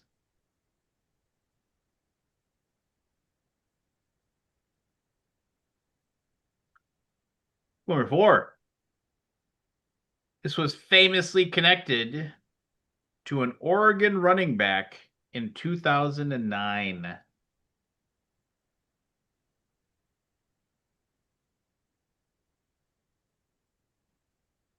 Number 5.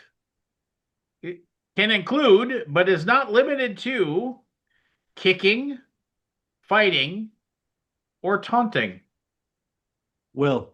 Matt, William. Unsportsmanlike conduct. Unsportsmanlike conduct. William, you're still in it. You can run the table. Explain the Andre the Giant one. Because he says, he goes,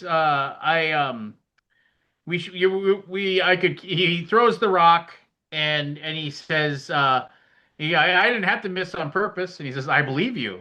And it's just like, it's like, I could have killed you, but it would have been cheap. And, I wanted to fight you as God intended, Yeah. sportsmanlike. And he's just like, so. Clue number 1. This appears in Grand Theft Auto 5. I can't believe they still haven't come up with Grand Theft Auto 6. They've And shown it's stuff. delayed like another year. Yeah, it's one of those things where it's like, should I just go back and play 5 again? But I mean, I know I beat it. I Got a unlocked everything. Rockstar? Yeah.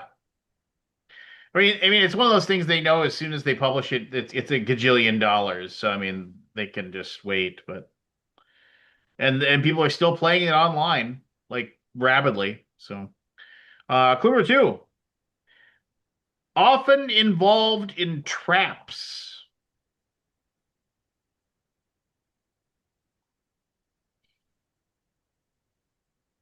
Clue number 3, these are meant to blend in. Will. Go for it. Urban camouflage?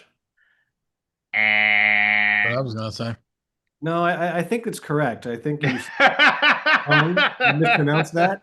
So let's move on to the next one. Point for Will. Number 4. These are commonly utilized in gang suppression.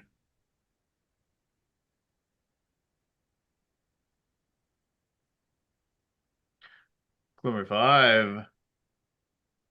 Often connected to detectives.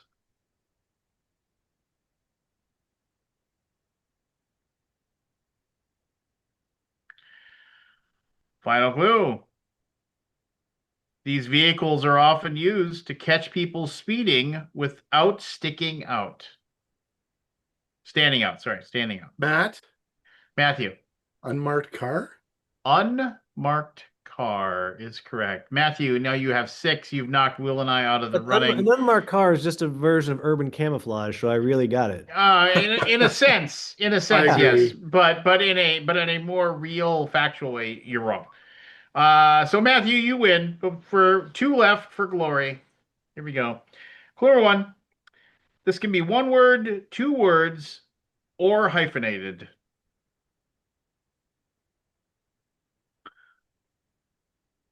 Clue number 2. This can imply anger or surprise.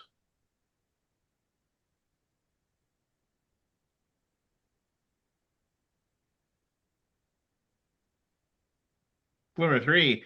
Connected to a lock.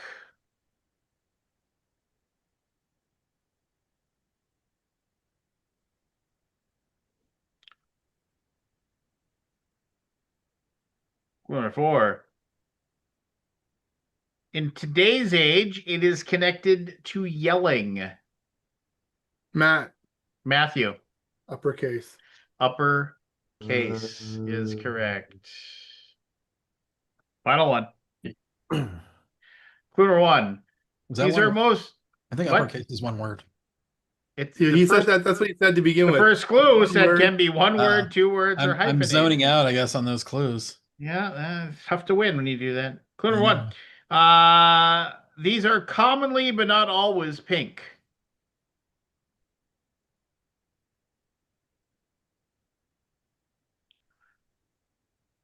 Clue number 2. I love how your camera zooms in on your It's picture. zooming on his- it's zooming in on the photo. Yeah. All It's like, right. I Clue can't see number- any faces. I'm gonna grab the photo. Clue number 2. These can be targets.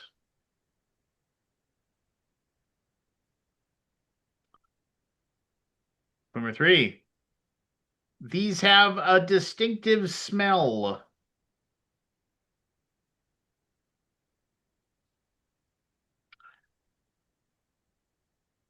Number 4. Despite the name, they should not be eaten. Matt, Matthew. urinal cakes. Urinal cakes is correct. Good job. Delicious. Crushed us. Delicious. Delicious urinal cakes. But I hear the pink ones taste like cotton candy. Oh, yeah. You confirm that, Matt?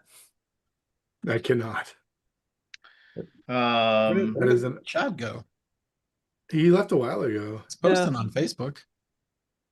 well, maybe he's got cool things to do on Facebook. Posting about how he's better than us. Yeah, You maybe. I left those. You are very smart tonight. I left those losers behind. See you later. All right, guys. I'm going to go to bed early. Have a Well, good I night. hope you feel William. better soon. Thank you. Oh, you're not feeling well? I'm sorry to hear that. That's why I'm all hooded because even though the heat's on, it's cold. Okay. Well, I have my first meeting is at 11 tomorrow, so I can stay a little bit longer. All right, you should. Maybe I'll listen as I go to sleep. Your dulcet tones will put me to sleep. Doobie doobie doo. Oh yeah, Burt Baccarat, Matt I'm the Baccarat. Velvet Fog of Canada. All right, Do you know who the Velvet Fog is? That Oh, would of be course I Mel don't. Torme, baby. Mel Torme. I watched Night Court. I watched Night Court. Yeah. Well, everybody watched Night Court, but I was like 7. There was that one episode, that one episode, but the one thing that the entire thing was Mel Torme happened to be like in the building, and Dan Fielding was like, "Oh my gosh, you're Mel Torme." And he's like, "I am Mel Torme," and he was just like, "Oh, he's going to love me," and like so he ends up kidnapping him and like tying him up and putting him in like a broom closet because he has to. I have to go somewhere, and he's like, "No, no, no, no, no," and then he's like, and then he finally gets him to meet him, and he's like, "So let me get this straight. You kidnapped and tortured my personal hero, and you expect me to be happy?" It's like, terrible. See All right, have a good night, guys. you, Good night, Will. buddy. There. Ah, What? yes. To this day, Giselle and I, whenever the somebody hears or says Dan Dan, both of us go Dan Dan Fielding. 'Cause, Dan Fielding. Yeah. so yeah, I so love that was a good show. I mean, It was a we've good talked show. we've talked many times about the greatness of the original Night Court. yeah, it was Um, excellent. it was. Though I still can't I just can't get past anything that has a laugh track anymore. I just can't. Yeah. Really? It's so tough. It's so tough. Um, How tough is it? Sorry. I don't know. It just drives me crazy. Yeah, but anyway, what are you gonna do?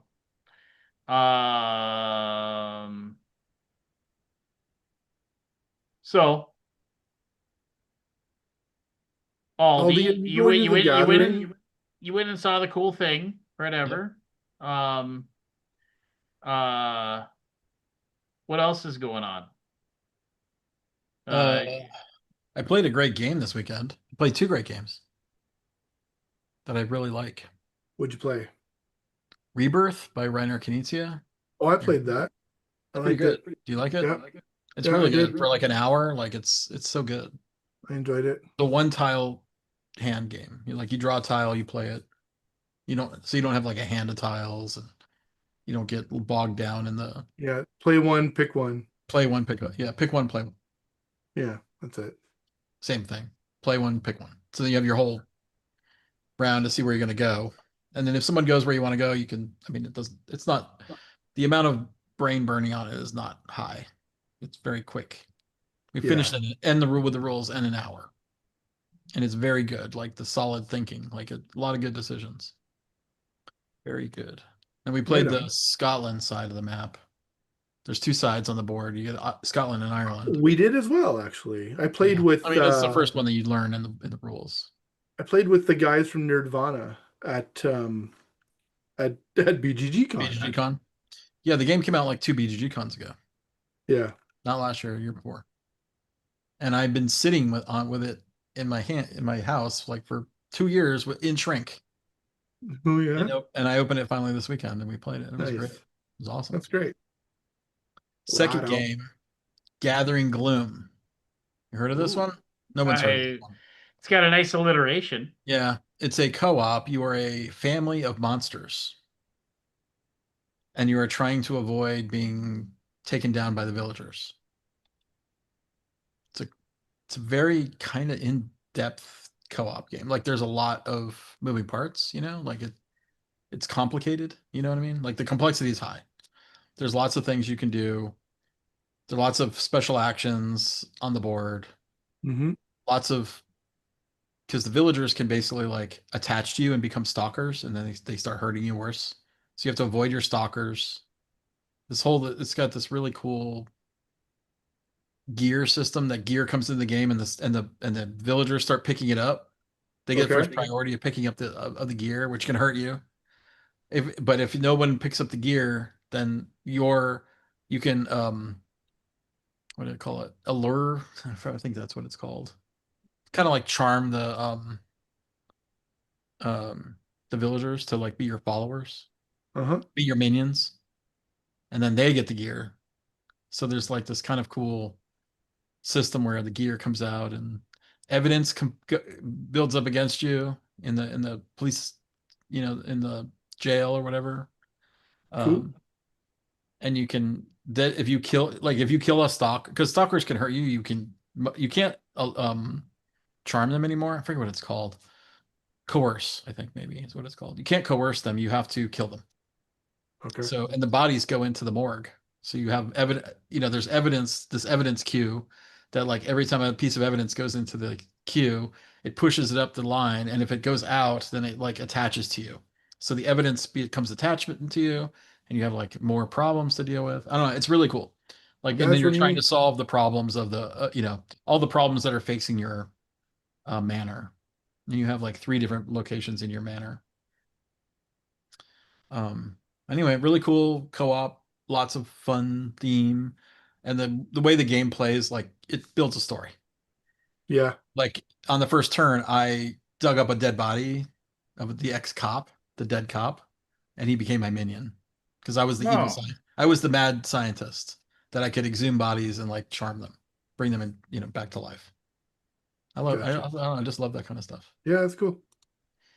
Yeah.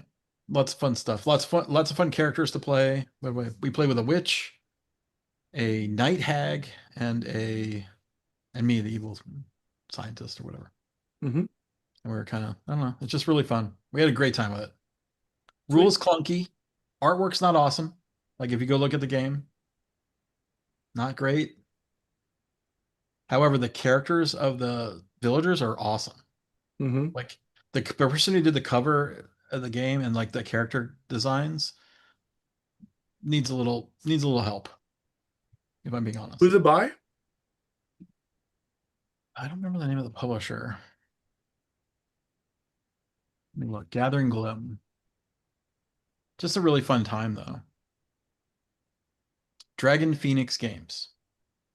Oh yeah, yeah. It does need a little bit of help. Yeah, It's very stiff. yeah. The characters they need like a second pass. But the villager cards are awesome.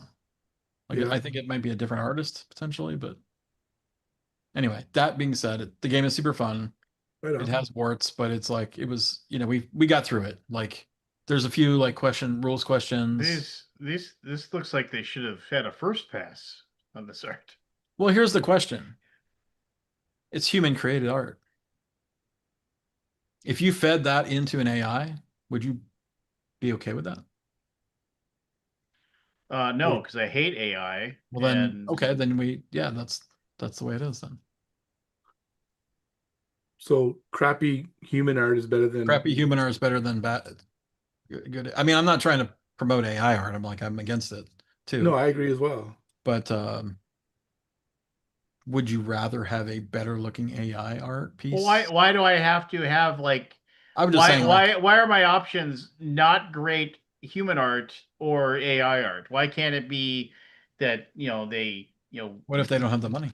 I don't know. You can go. I'm just kind of come up with like interesting things to talk about. I mean, I'm not telling anybody else what to do, but you can go onto like DeviantArt and you can find people, you can find young artists that probably could do a better job than that you could probably like they would be Higher. You could pay them Sure.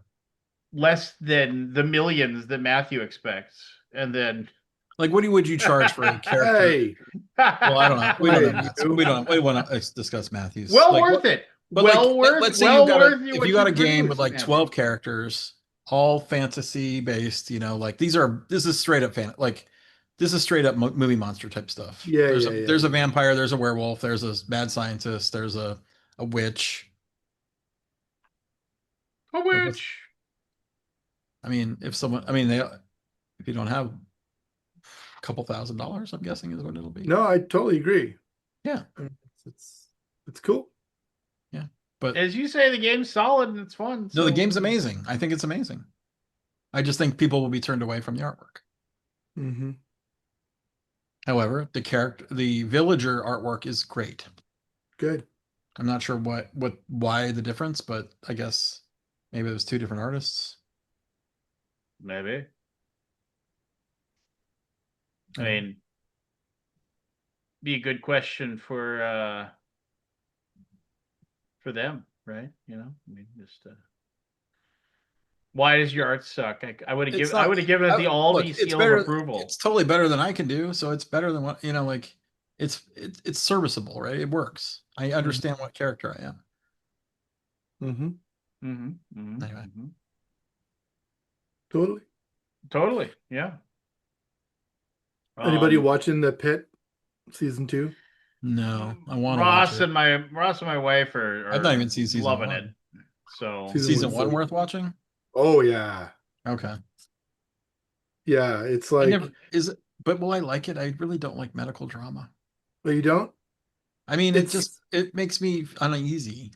oh, well, if network medical dramas make you uneasy, this will probably put you over the edge. No, so it's bad for me. For you, probably. Like, are they dealing with like really awful shit? Yes, Yeah, then I don't know.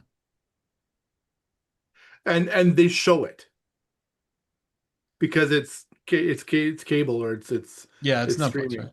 Or Hulu. Yeah. They like Well- in the first season they show a vaginal birth. Okay. I'm okay with that. Well, sure, but It's the bad stuff I'm that just I'm like, I'm just using that as an example of what kind of stuff that they'll show. Yeah. Usually it's like off but limits. isn't the premise of the thing that it's like one day? Yep, Yeah, 15 hours. that's pretty cool, actually. I like that. 15 hours. It's like I mean, I feel like 24. I gotta watch it just to watch, like. Well, If you can- I liked can it stomach better it, when I would when it was recommend. called 24. You know, so, I mean, Yeah, 24 was great until it wasn't. Till it wasn't. Yeah. No, I think if you can make it through as it Aldi, it's very good. Okay, I'll give it a try. um, Anybody watching the Squire, whatever it's called? Not the Squire. What is it? the Night of the Seven Kingdoms. The Night of the Seven Kingdoms. Yeah, No, I haven't tuned in yet. I no. might watch it tonight. Kind of feel like I want to watch it. I heard it's good. I still haven't made my way through all of Fallout yet. I'm a couple episodes behind. I turned off the first episode. I was just like, I wasn't in the mood. You know what I mean? Those kinds of Of things. the second season or the first season? Second season. I watched first season all the way through, no problem. Yeah, me too. I had COVID. I was in LA at the Critical Role folks, and I had to leave. I had to go back to the Airbnb early because I got COVID. Oh no. Yeah, it sucked. You I got was to like watch. literally on the couch and I couldn't move. So I was also on the couch last week. I didn't watch it. I started it. I'm like, I can't get into it. Yeah. I'm not used to not walking around. Sitting on the Yeah. couch is not good. I know. 2 I'll be days, right back. I couldn't walk. I gotta go pee.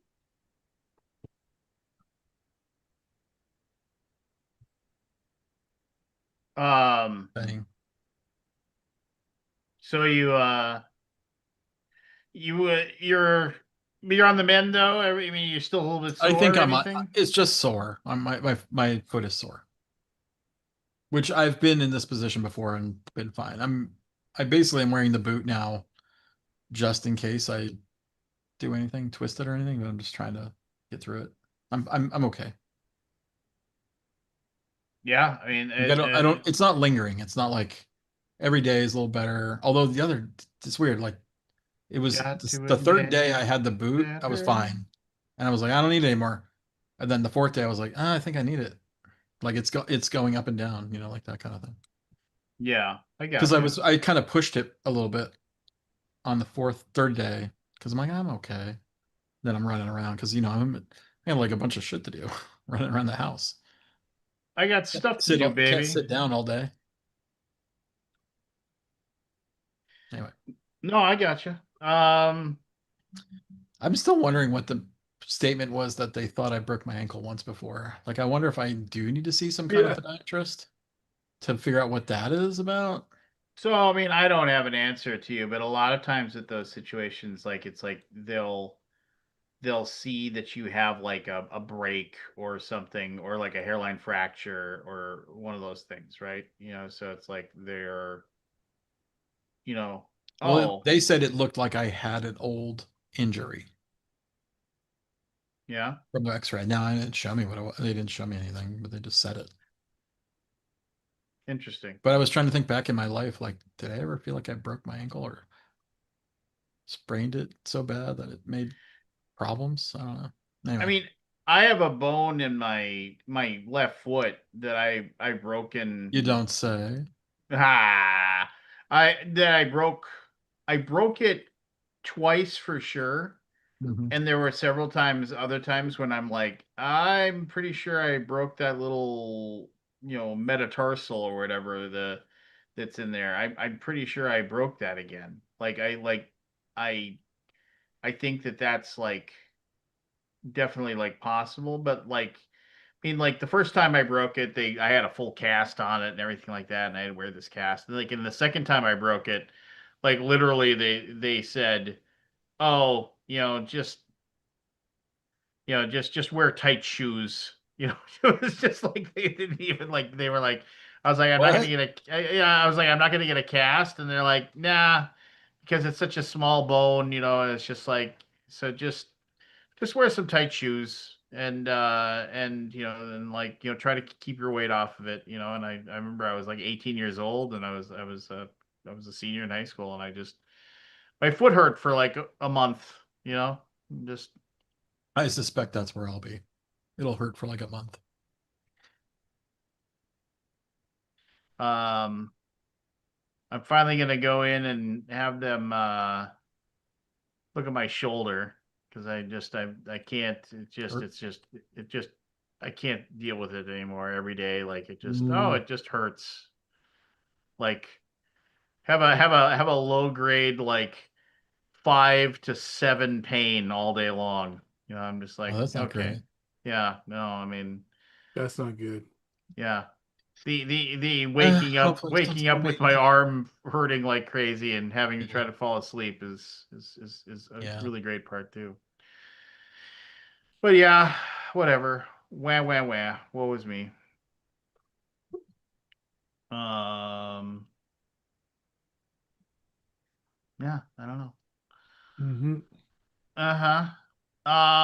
Oh, That's hey, what's going I'm on. I, I'm supposed to bother you to how's your search for your employment, or the people that you're reaching out to there?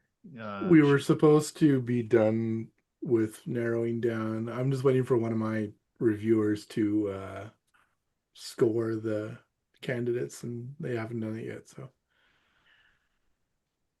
Sounds like you need to hire somebody to do that job, all right, right. right? Yeah, Uh, well, good. I'm sure you'll figure it out, and I'm sure you'll make wise decisions. yeah. I went to my accountant's today to just. I haven't seen. I haven't seen him in person in like 5 years. So, and he's moved 2 offices since I saw him last. So I'm like, oh, I should probably go see him and just talk about how the business has changed and get some advice and stuff like that. And one of the things we talked about was hiring and all that jazz. But yeah, I think like based on the numbers that we had that I was looking at from last year to this year, I don't know if they're true or not, or I'm not sure if they're not finished my taxes yet, but it looked like it was like percentage growth from last year to this year was like, or 24 to 25 was like 75%. Wow. Oh, Awesome. really? Yeah. I don't think it's that high. Oh, you mean like a first pass kind of thing? Like I looked at the numbers and he was pointing out the two numbers. I'm like, that seems really high. But it could be. I'm just looking at it could be. And the cool thing was last year I think we registered we carried over a overall for the year it was a um just a tiny bit of negative earnings. And this year was or 2025 was much better than that, which was amazing. So Fun stuff. Oh, so we booked our one of the goals this year for the business is to um, get rid of me for 3 weeks without being involved in things. Hmm. And my accountant's like, yeah, good luck with that. But um, uh, 1 week of that will be at a a cottage by the ocean in New Brunswick. We just booked it today. Um, that'll be fun. That'll be good. Lots of What seafood. cottage, you say? Yeah, lots of beer. I mean, it's a house. It's not a cottage. It's like it's got Wi-Fi. It's got, you know, a big screen TV and all the amenities and a full kitchen. So it's not like a rustic cottage, but it's literally steps to the ocean. So That sounds amazing. yeah, it's gonna be super fun. But technically, She's isn't also down. everywhere Is that just steps? vacation? Or would it be It's work at all? well, no, I'm not supposed to. That's one of the weeks, and then I have 2 more weeks that I need to occupy my time. I might fly somewhere in the States to go visit some friends and things like that. Maybe I'll go to the West Coast and go see friends there, Dare to dream. or maybe stay in Canada. Maybe I'll go visit Gavin in Calgary. I wouldn't leave Canada if I were you. I can't imagine wanting to go anywhere else, but that's just me, I guess. I don't know. Yeah, I can't Yeah. imagine wanting to come to this hellhole. Oh, did I tell you I got tickets for Triumph in May? The insult comic dog? No, the band. Oh, I was gonna be excited if it was the insult comic dog. You know Triumph the band, right? I know of Triumph the band, yes. They're doing a reunion tour, and they're doing like they're touring with a whole bunch of like Phil X. I don't know if you know who Phil X is. He was the replacement guitarist for Richie Sambora when he left Bon Jovi. He's If been you with them say for so. years and years. Anyways, it's going to be a good show. I'm really excited. I can't remember the last time I was. Well, no, I no, I remember the last time I went to a Mastodon concert with Lamb of God, and that was an amazing concert. Mastodon, is that Van Halen? No, Doesn't he have a Mastodon or no, Mammoth? Mastodon is a very very heavy metal band. Are they Nordic metal or whatever? No, they're kind of they because they're kind of a little bit like Lamb of God. They're kind of like sludge, Okay. But their big album, it was this entire concept album centered around Moby Dick. Oh yeah. Just like um it has one of the greatest riffs of all time on the just but anyway, so yeah, I went to a concert of Mastodon and Lamb of God, and it was freaking amazing. It was just That's exactly cool. what I wanted.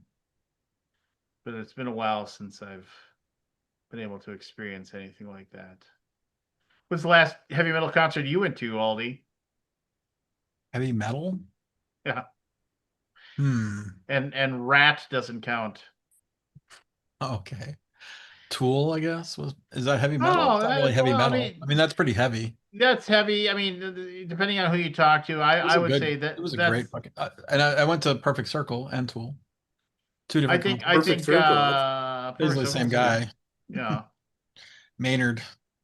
Yeah. Something about that guy, man. I don't know. Some does something for me. The So Tool concert was amazing. I've heard like things about him being like he's just really weird. Yeah. Um, I've heard that. I'm into it though. and I mean, when you get that famous, how can you not be? I'm just gonna say it. yeah, I think there's probably some truth to that. You know, Or you got to work pretty hard to stay rooted and grounded. Hmm. I remember I had it. I was listening to an interview with him when Tool. I think they had just released that second album, or the third album, the one with 46 and 2 on it, and just a And really good album. Anima. Anima, yeah, they Anima. just released Anima, God, and that album. Just put it on repeat. oh yeah, it's so good, We listen to it all the time. Yeah, I remember, and then like I remember like I had a couple friends who were like super hardcore, like metal or nothing, and I was like, and I played like a few of like the heavier songs off that album for them because they were like, Tool's not a metal band. I was like, and then they refused. They were like, oh, I mean, oh, I guess if you just play a guitar really loud, it's metal. And I was like, dude, shut up. It's just like it's a metal song. It's just Shut up with your whatever. phone. But that's fine. They could they could 1996. yeah, like another world, right? And that I like that Undertow album. That I think was that the first one? Yeah, I I think that think was the first so. album. Yeah, it's the debut. I never But got into Tool. Tool's good. I had my Yeah. Tool T-shirt that had the wrench that looked like a penis that said Tool on it. Did you ever see that? What? Google just if there was a logo that they made for Tool that looked like it was like it was just like a standard like socket wrench and it said Tool on it, but the way that they made it, they made it look like a penis, and that was like the T-shirt to Oh, wear if you were a cool. Tool fan. If you I see it. yeah. Yeah, it's got two hexes on the bottom. Yeah, two hexes on the bottom, and then Yeah, that's hilarious. it was great, man. That shirt was awesome to wear. Your mom didn't say anything I about wasn't that? living with my mother in Your 1996. mother, you probably saw her though. Oh, I'm sure, and You didn't wear that she shirt. probably thought it was weird.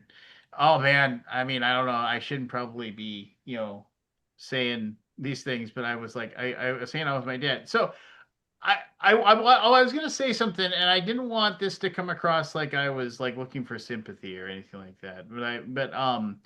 I was saying the reason I was hanging out with my dad today is because he had to go in for his first radiation treatment for his prostate cancer. Oh, And it's like they caught it really early. It's like a 90% chance that he'll just have to have, you know, 20 radiation treatments and then he'll be fine. But he's 83 years old. They say if you're a dude and you live long enough, you'll have prostate cancer. It's one of yep, those things that just happens. true. But anyway, we should all be so lucky to be 83 and he's still got all his brain. And we were just driving around and and we were driving to the clinic and I remember we were just talking about stuff.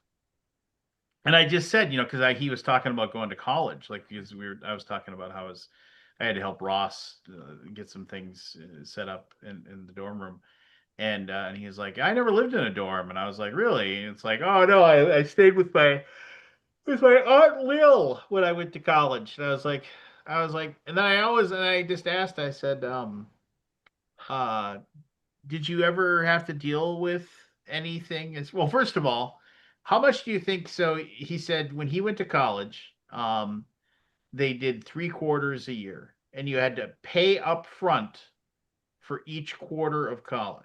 Now, my dad is 83. He was born.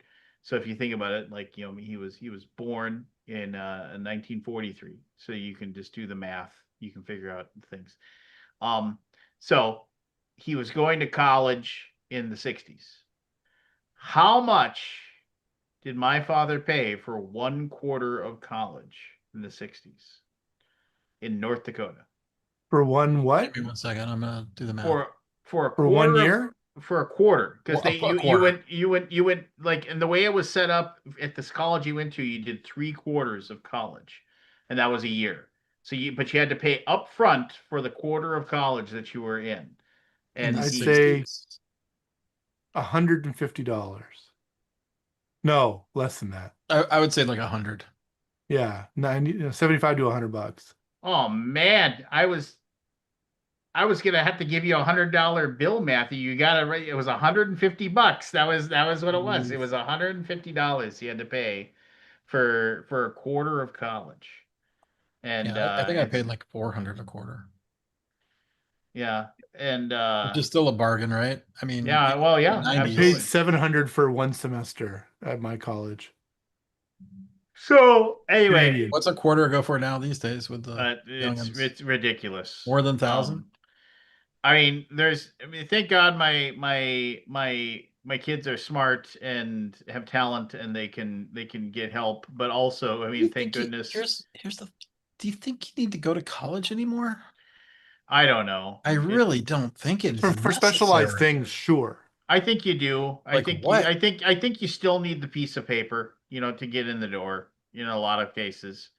Plus, I mean, and there is something to be said about the fact that when you're in college, you're actually like kind of learning how to be an adult without having to be an I adult. guess if you want to pay money to go learn to be an adult, I'm just like, I just don't think it's necessary anymore. I know for a computer scientist, you will not need to go to college. The world has changed today. It is now I mean, I hate to say it, AI is the game. It is crazy what you can do with it. I mean, it is mind-boggling me. And I am deep in it. Nice. I could basically Destroying the have it. Here's rainforest the a thing. little bit every day.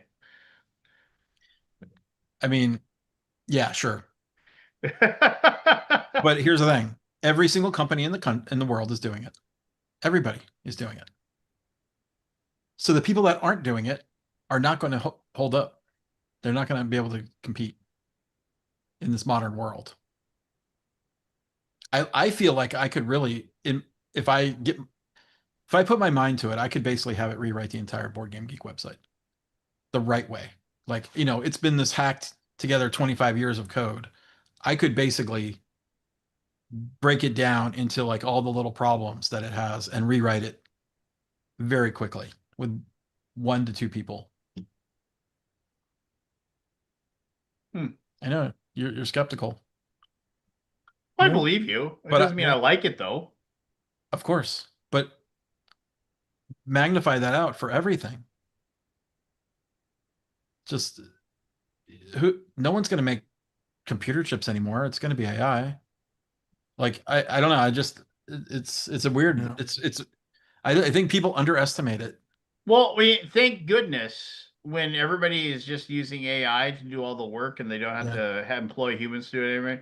We'll make sure we get on getting that universal basic income out there and to take the corporate Bring it on. profits and no, the whole point is that we have the 1%ers and the oligarchs who are like, well, yeah, now I have even more money, and for fuck's sake, you're not taxing me on it because I can still make this stuff without having to pay these humans Sure. to do these things. So now all of a sudden we have more and more people not able to work because their jobs are being done by. I mean, I have no problem with automation and AI taking that shit over as long as we actually then recognize the fact that without people being able to work and make money, there needs to be uh something done with the capital that is being created through the usage of it to actually then in fact allow people to not have a job and be able to have a house and have food and be able to explore their things that they're interested in and but the thing is that we don't have that mentality and that's what we have Not a huge currently. problem. We do not. Yeah, you're right.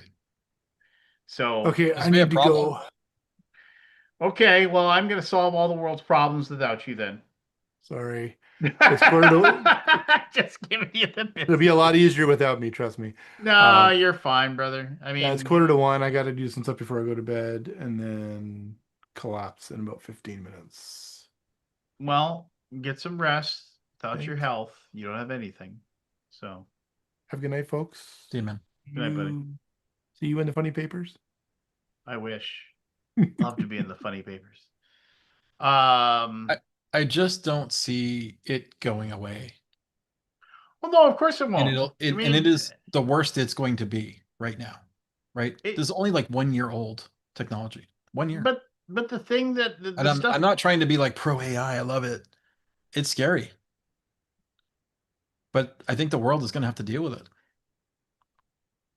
The stuff that I hate about it is that it's like we just don't seem to be willing to slow it down for any reason whatsoever. It's No. just, The wheels are not.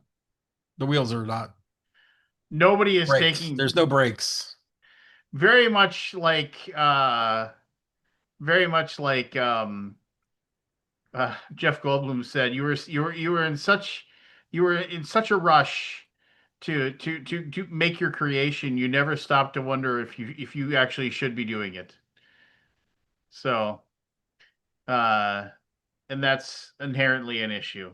Yeah, but what are you gonna do? Yeah.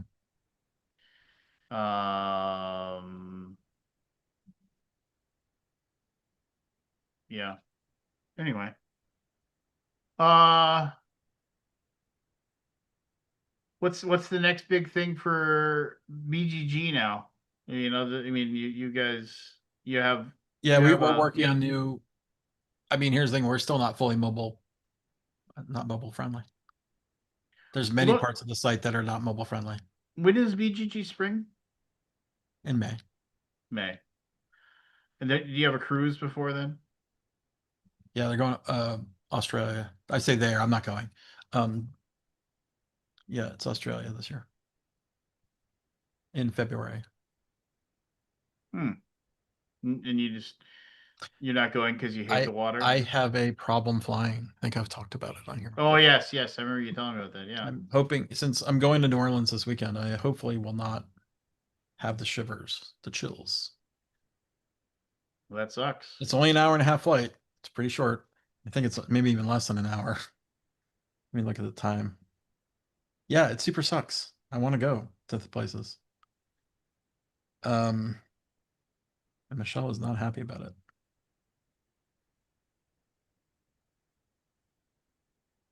Well, I depart at 6:13 and I arrive at 7:41, and there's a time zone change, I think. So that's not a very long flight. that isn't. Huh.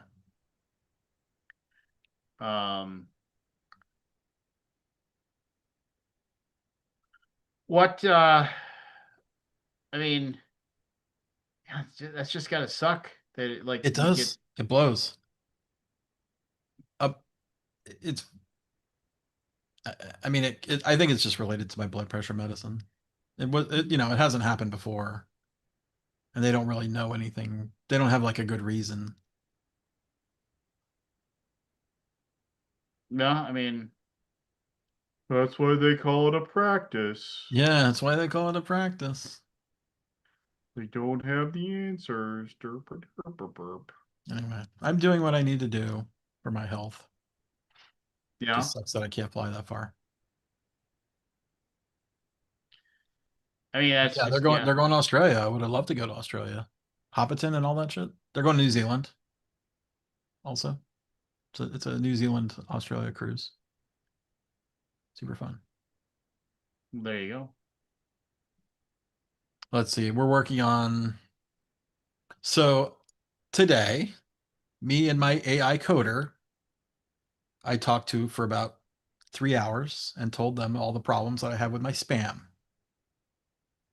And I have more of a more robust spam checker now, and a more robust spam tool that I can use to identify spam and either agree with it or not agree with it. Like we'll get reports, like we have this tool now that can show all the spam events, which come in minutely, by the way, minutely. The internet is rife with it. I'm like, I don't even understand how. Like, I feel like we do a lot for anti-spam. Like, we do a lot, and I'm like, does everybody do a lot? Like, Reddit and Facebook, and I mean, with Facebook, you're only really seeing your friends' stuff, but like, there's tons of spam. Like, has Facebook figured it out? I mean, it's every minute, spammers are posting spam.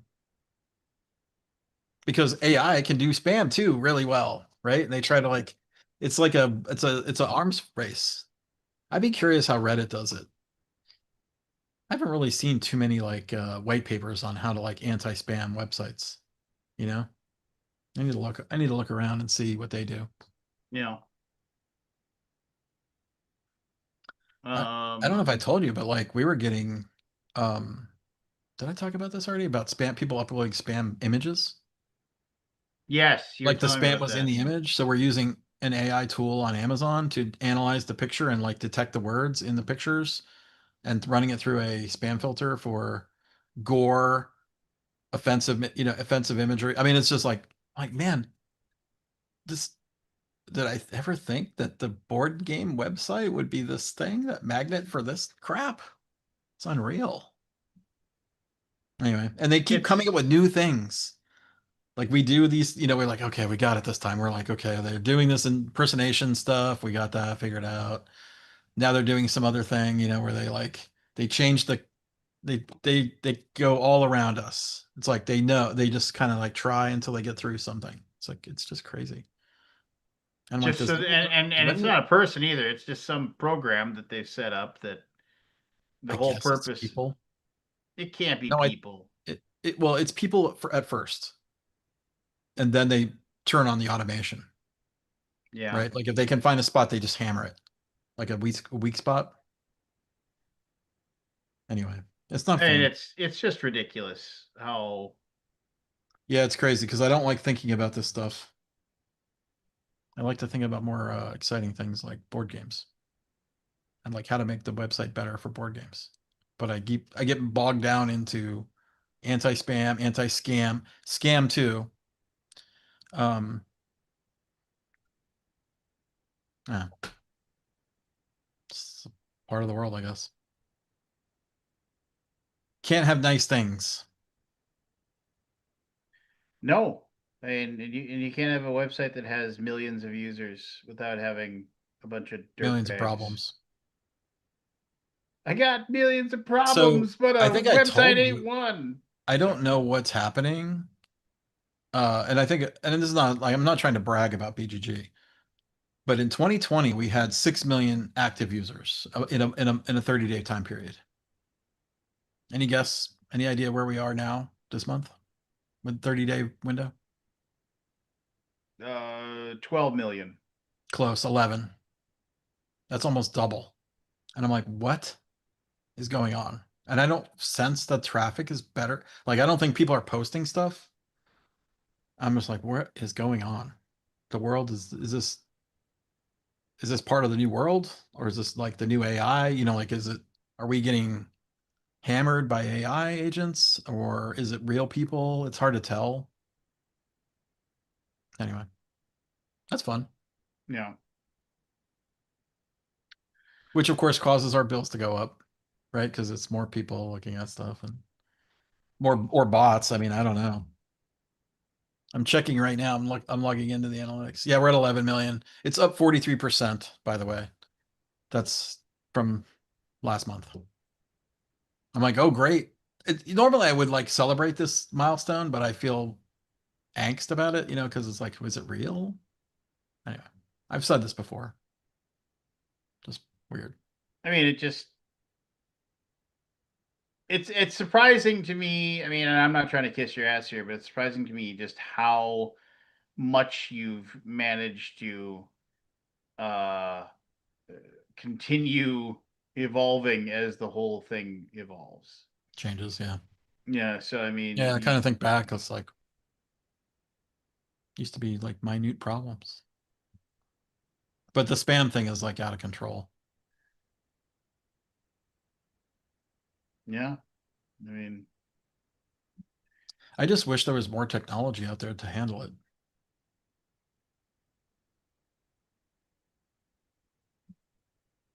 Hey, I got a feature request. Tony Bosca says, one feature I love on BGG is the ability to nuke your subscriptions. It's essentially an unusable feature to me at this point. Curious what that means. All your subscriptions? You could just no start idea. unsubscribing from things. One of the best things I did was well, actually, one of the best things my wife did was give me that brick, right? I mean, I'm Brick? my No internet at the all? I Believe me. I don't even. I mean, I'll I use Facebook guess when I'm at my that's computer. yeah. But I mean, but I don't ever use it. I don't use it on my phone. I mean, it's the What do you best. do during those break times? Well, currently I have bricked. Where's my phone? Can't even find my phone. There it is. 18 years of subs. Unsubscribe all. That would be dangerous because I know people would hit it and then be like, oops. Yep, that I would hear you be. about Tony though. I understand. Let's see here. 248 hours so far. I've bricked Facebook, and I don't use like Instagram or Twitter or anything like that. I don't like go onto those. Yeah, you're not at all. So it's just it was Facebook. Like, and he was like, Good for oh well, you. and I wish I then could yeah, I need to do that, I think. it's just weird. And like I'll use it when I'll use it when I'm at my computer, and but then it's like clunky and it isn't right there. And like I said, it's just. I still do it. Like I'll just be walking up the stairs and I'll look at my phone and I'll click on Facebook and then it just shuts down. It just says this. It just says this is a distraction, and it won't let me unlock it. So it's just Makes sense. no, and I it's just yeah. I mean, it's. I mean, and I'm not telling anybody else how to live their life, and they can do whatever they want. Uh, but for me, it's yeah, I'm a big fan. I'm a big fan. So, um, but yeah. What else has been going on? Play any games? By I the way, mean, I've been playing Arc Raiders, oh the yeah. the video game. It's quite fun. I I play think you told solo. me about that. I think you told me about that one. And I and did. So I you go ahead. no, well, you weren't here because I was blathering. It's like I was looking for a game, right? I was trying to find a game, and then a game that I had on my uh a game that I had on my list or whatever of things to check out, like showed up on a Steam sale. I bought it, and it was this game called Keep Driving. And I'm not going to go through it again, but I was just Keep like, driving. Keep Driving. And it's a storytelling kind of like you're fresh out of high school. You're gonna go out in the open road all by yourself, kind of thing. Okay. And so that's the whole premise behind it. And I was like, and it's like pixelized art, and it's just like, and so like in the premise of the very first mission you take is that, oh, your friend that lives across the country said there's gonna be a big giant musical festival, and wants you to come out there because they've got an extra ticket, and if you can make it out there, you can go to this music festival with them. So you jump in your old sedan, and with like $75 in your pocket and just a Cool. I handful like of the art things. style. Yeah, and then I started playing it. It was super ass clunky. The things that basically happen that are like which they're like, oh, there's all these different story arcs that you can do, and you can go anywhere you want and do anything you want. Yeah, cool. Okay. You get stuck behind a tractor and it just does little piddly damage to your car, because you're stuck behind a tractor, and it's just like this card-based process where it's like, oh, I have this skill of something or whatever, like just relax, like, and then if I can, like, and it'll get rid of some of the images of the things that will damage my car or use up my fuel. And it was just like it's completely not. I mean, the puzzles aren't fun to defeat the things that happen. They aren't fun. It's like, Why oh, I why got this thing, and it does. And I played it for like a half hour, and I said, this sucks. And I immediately said, refund me. I was just like, I'm out. You know, I mean, I was just like, it was, So I was, yeah. Well, it's nice that you got a refund. oh yeah, and they gave it to me. I And it thought was you were like, positive about the game, but I guess not. no, I was like, nope, thank you. Give me my So Arc $11 back, Raiders, whatever. I bought it a month ago or whatever when it came out. It looks cool. And I played it one time and I hated it. And I immediately refunded it. And then I was like watching people play on Twitch, YouTube, like I'm like, my God, this looks amazing. So I bought it again. So I got my refund and then I bought it back. And now I'm like deep in it. So I sort of play it like it's not a role-playing game, but I play it like I'm sort of role-playing-ish. Like Yeah. I'm a solo marauder. I'm not offensive at all. Like I'm positive in the game. Like I try to help. Like if I see someone crawling around on the ground, I'll try to revive them. Is it an MMO or what? No, so basically you go on raids and you're like you get dropped into a map and you try to scavenge as much as you can and then you get out. Make sense? And there's quests. They have like little things. They're kind of vaguely. They don't tell you exactly how to solve them, but they say, "Hey, you need to go to this skyline and like do this thing." And you're like, "What does that even mean?" So you could look it up online and get exactly what it is, but I'm like, I've been just trying to avoid that because I'm trying to stay immersed in it. But it's like a post-apocalyptic world where the top side of the world is taken over by robots, like the arcs, Mm. arc bots or whatever they're called. And they're, and you can fight them. That's the environment. You're fighting the environment, but you can also come across other players. So there's a PvP aspect to it. However, from what I've heard now, if you are not a aggressive player, you will be matched with other non-aggressive players. And so I've only been killed like 2 times in the game, and I played like hundreds of times. So you just like, yeah. So it's kind of interesting how it like they learn how people play, and then you don't get matched up with the aggressive people. Like if you go watch Twitch right now, it's all like PvP. They're all about killing each other and stealing their shit. Because everything you bring into the raid, you could lose if you die. Like it's all gone. Like poof. You have one safe pocket or a couple safe pockets you could have like where you can store special things in them that you will not lose. But everything else is just gone.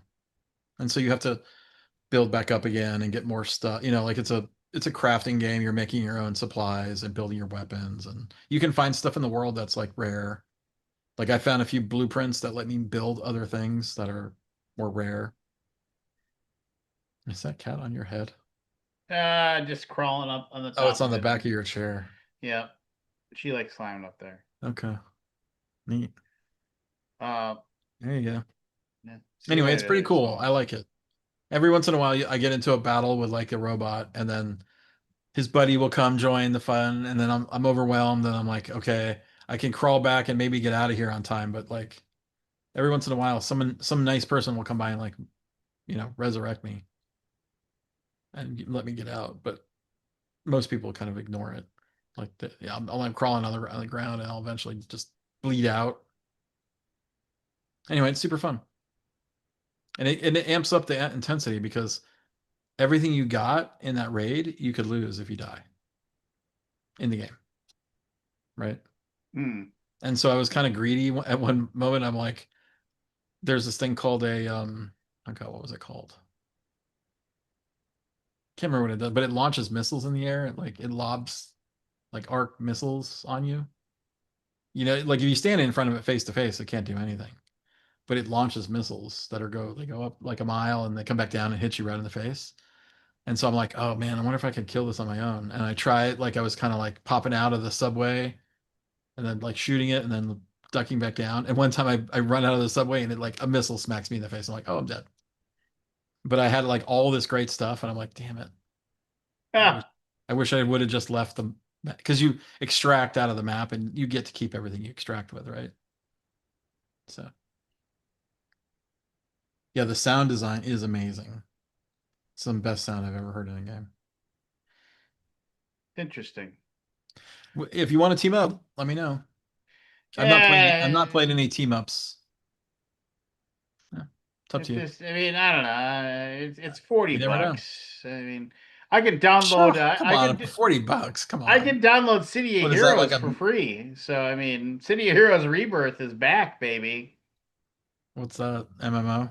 Well, the City of Heroes MMO. Remember, you can make Yeah, your I own remember it. hero. I remember it. It's back, baby. It's free to play. What's the money? What do you mean? You What's have the to money? pay a No, fee or it's free. I mean, if you completely want free, to, free to play. it's free to play. I mean, I How do they guess you make can. money? You, Buy well, skins? I have no idea. I have no idea. I'm sure they have some. It's probably cosmetics. I'm sure it is, and also it's like one of those things where it definitely looks like if you want to, you can have a VIP account or whatever.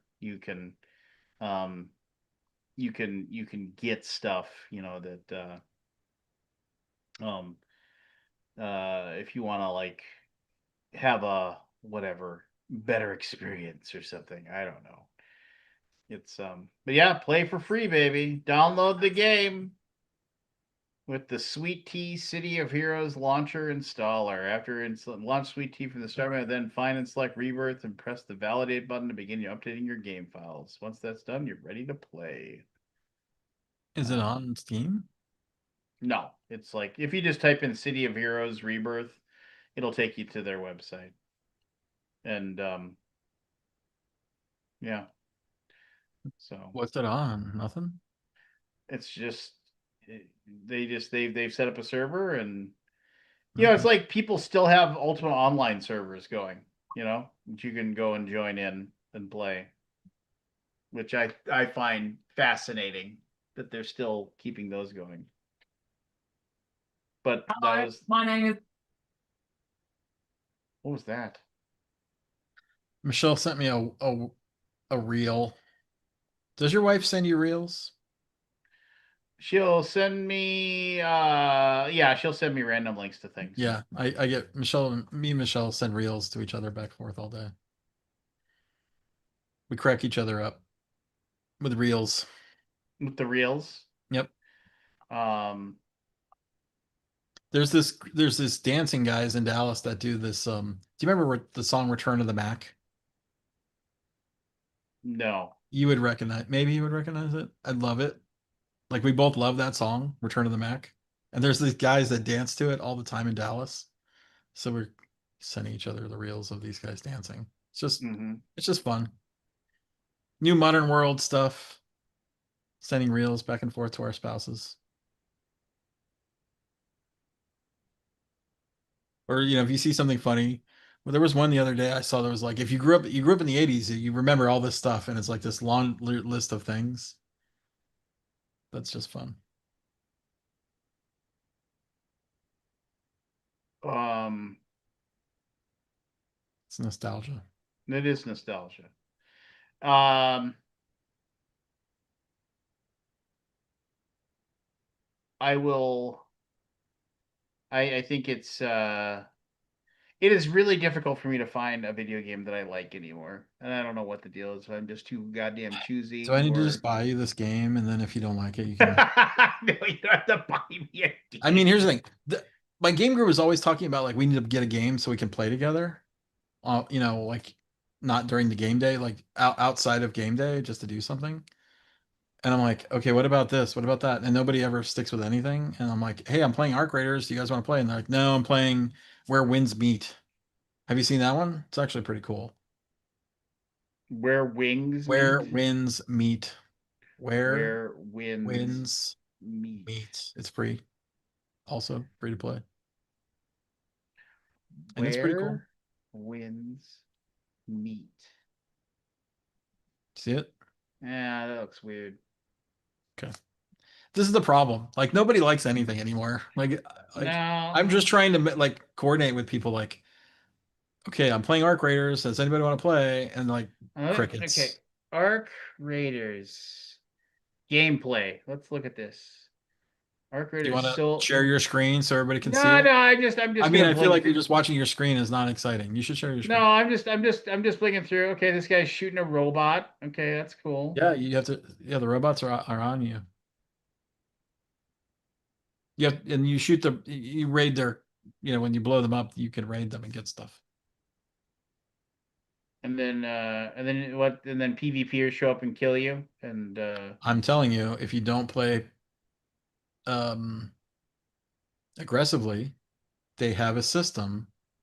They say they have a system that matches you up with non-aggressive players. I've gotten PK'd 2 times out of 100 matches, and one of them was a night match. Like they have this where you go in at night. It's more dangerous, mhm. and I was killed on sight. Does that make you happy? Whatever. I don't care about this stuff. Now, if I was full with loot and like good stuff, I would have been mad, but I don't care. I really just don't care. You can basically talk to them too. You can like yeah, you can like it's got in voice game chat where you can talk and but I'm usually I don't say anything. Yeah, I mean, that's, I mean, so many of those things were like, um, uh, they would have like PK aspects or whatever to them that, but then they wouldn't, um, I don't know. It was one of those things where if it didn't happen or whatever, they aspects as far as they would have invades, I guess is what I'm talking about. They were like the way you played, you were always online. Yeah. Like with Elden Ring, like whatever. Like you could invade Yeah. other people's, but you could Yeah. turn it off. You could just say, I don't want to play Yeah, right you now. can't turn off the PvP in this game. And as soon as I see or hear a player, I say don't shoot. That's universal. I'm not, don't shoot. Now you could be an asshole and be like, shoot them, but then I feel like that you would get tagged as an aggressive player and then only get matched up with other aggressive players. Like I have yet to shoot a single shot at a player. Interesting. Yeah. What if I got in there and then I shot you? Then you'd be upset with me. I don't know if you can shoot. I mean, I guess you probably can shoot your own team, There's gotta be but I wouldn't whatever. play with you then. Oh, But here's the thing: you so have the teammate thing. you're You already have planning on not you playing have a with me. teammate thing where if you're fighting the robots, you can basically if one person goes down, the other person can bring them back up. Got it. Like it's a teamwork thing at that point. I've only been playing solo. I've not been teamed up with anybody.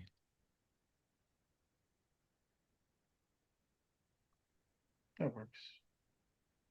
Um, Anyway, it's a very the game when I first played it, it doesn't handhold you at all. It just drops you into the world. It doesn't tell you what to do. I just started running around like, and then I get blown up, and I'm like, okay, I hate this game. I uninstalled and it did a refund. But now that I understand it, I'm like, okay, I'm in. I'm into it. I ran around. I got shot. I got killed by a robot.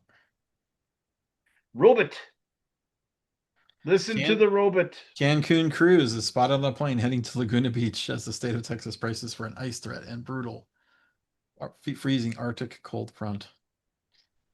Oh, Ted Cruz got caught on a plane going out of town. That's what he does.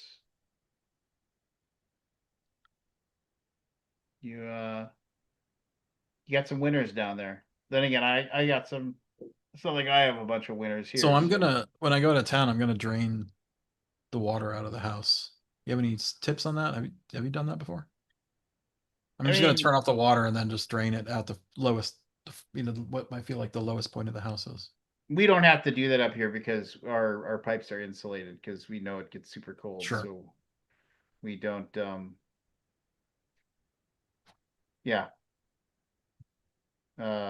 We don't, we fully expect them to be uh you know, they have to be, good to go and whatever. So Do Do you know the content creator Frankie McDonald? I do not. I love him. Okay. Building dangerous and treacherous, traffic conditions, and street roads, highways, interstate highways, so be snow covered. And make sure to wear your winter gear. And have your furnaces and heat pumps ready to keep those warm. Drink a lot of green tea, white tea, red tea to keep you warm. Make sure of your shovels, snow scoops, snowboards, snow plows, salt trucks ready to go. Be prepared. Stay warm, be safe. Don't get caught in a snowstorm. Stay warm, be safe. Frankie McDonald is the best. I need to follow him. Although you know what, he posts a lot. Like he posts like these weather alerts on every city. I've never heard of this guy Team before in St. my July, life. Vicinity, Nova Scotia. Heavy snow is headed towards Can you hear it? Massachusetts on Sunday, January 25th, 2026. It's going to bring a lot of snow. It's going to bring strong winds. It's going to bring blowing drifting, so reduced visibility, dangerous and treacherous traffic conditions, and streets, roads, highways, interstate highways, so be snow covered. And make sure to wear your winter gear. And have your furnaces and heat pumps ready to keep those warm. Drink a lot of green tea, white tea, red tea to keep you warm. Make sure of your shovels, snow scoops, snowboards, snow plows, salt trucks ready to go. Be prepared. Stay warm, be safe. Don't get caught in a snowstorm. Stay warm, be safe. I think my wife sent me one of those. By the way, he has. Oh, on Facebook is only 78,000, but I think he's on YouTube also. He's from Nova Scotia. Just love his presentation. He's just good. It's just fun. Is manic like crazy? Is it manic? I think in a weird way it is. I don't know. There's something about it though. Oh, he's give me 1 minute. He has 315,000 subscribers. That's amazing. Yeah. I got a dog barking. Okay. Your dogs are barking. Give me 60 seconds. Entertain the crowd. Let's see. Anybody got any questions for me? I'm not good at monologuing. Frankie McDonald. I don't know. It's just, I just like him.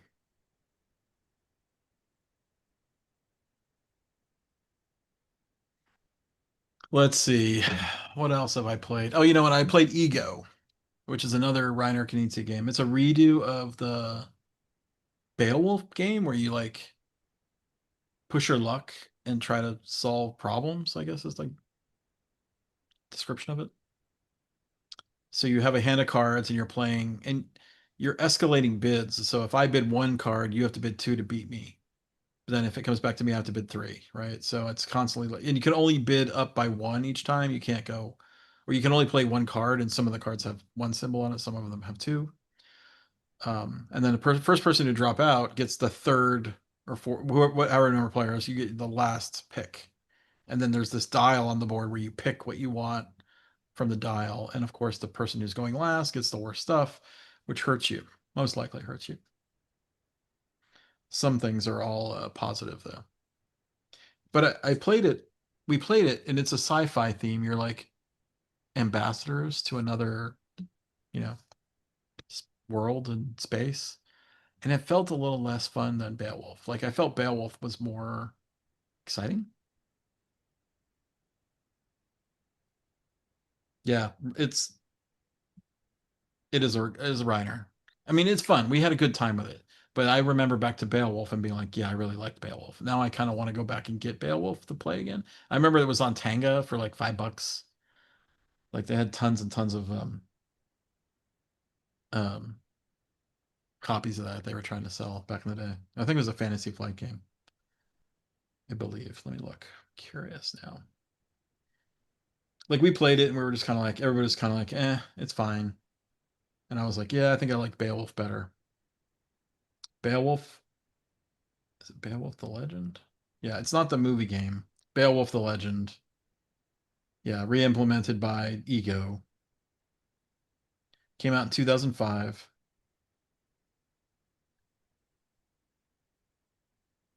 Two to 5 players. I don't remember if it had a modular board. Like Ego is modular, so you play different scenarios. And you can put them in different orders and things.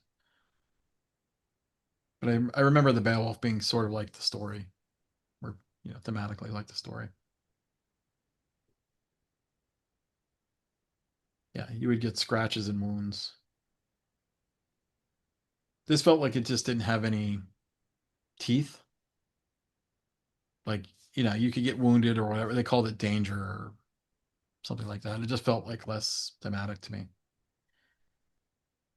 But Beowulf, let's see. Can you buy a copy anymore? 35 listings for $5 each on eBay. These are all just replacement parts, though. Get it for 11. Cosmos did it. God, I feel like it was Fantasy Flight.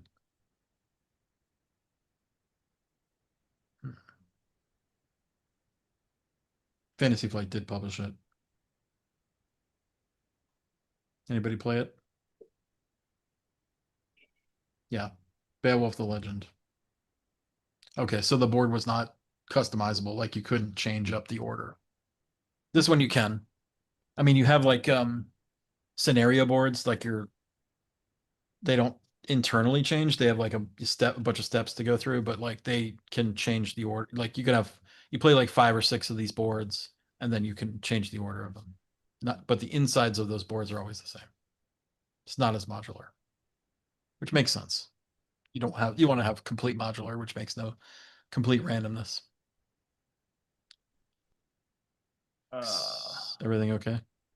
Yeah, and then one of them wanted to come in and one of them didn't, and I didn't want to deal, so I was like yelling for the other one to come in and stop being stupid. What's the temperature?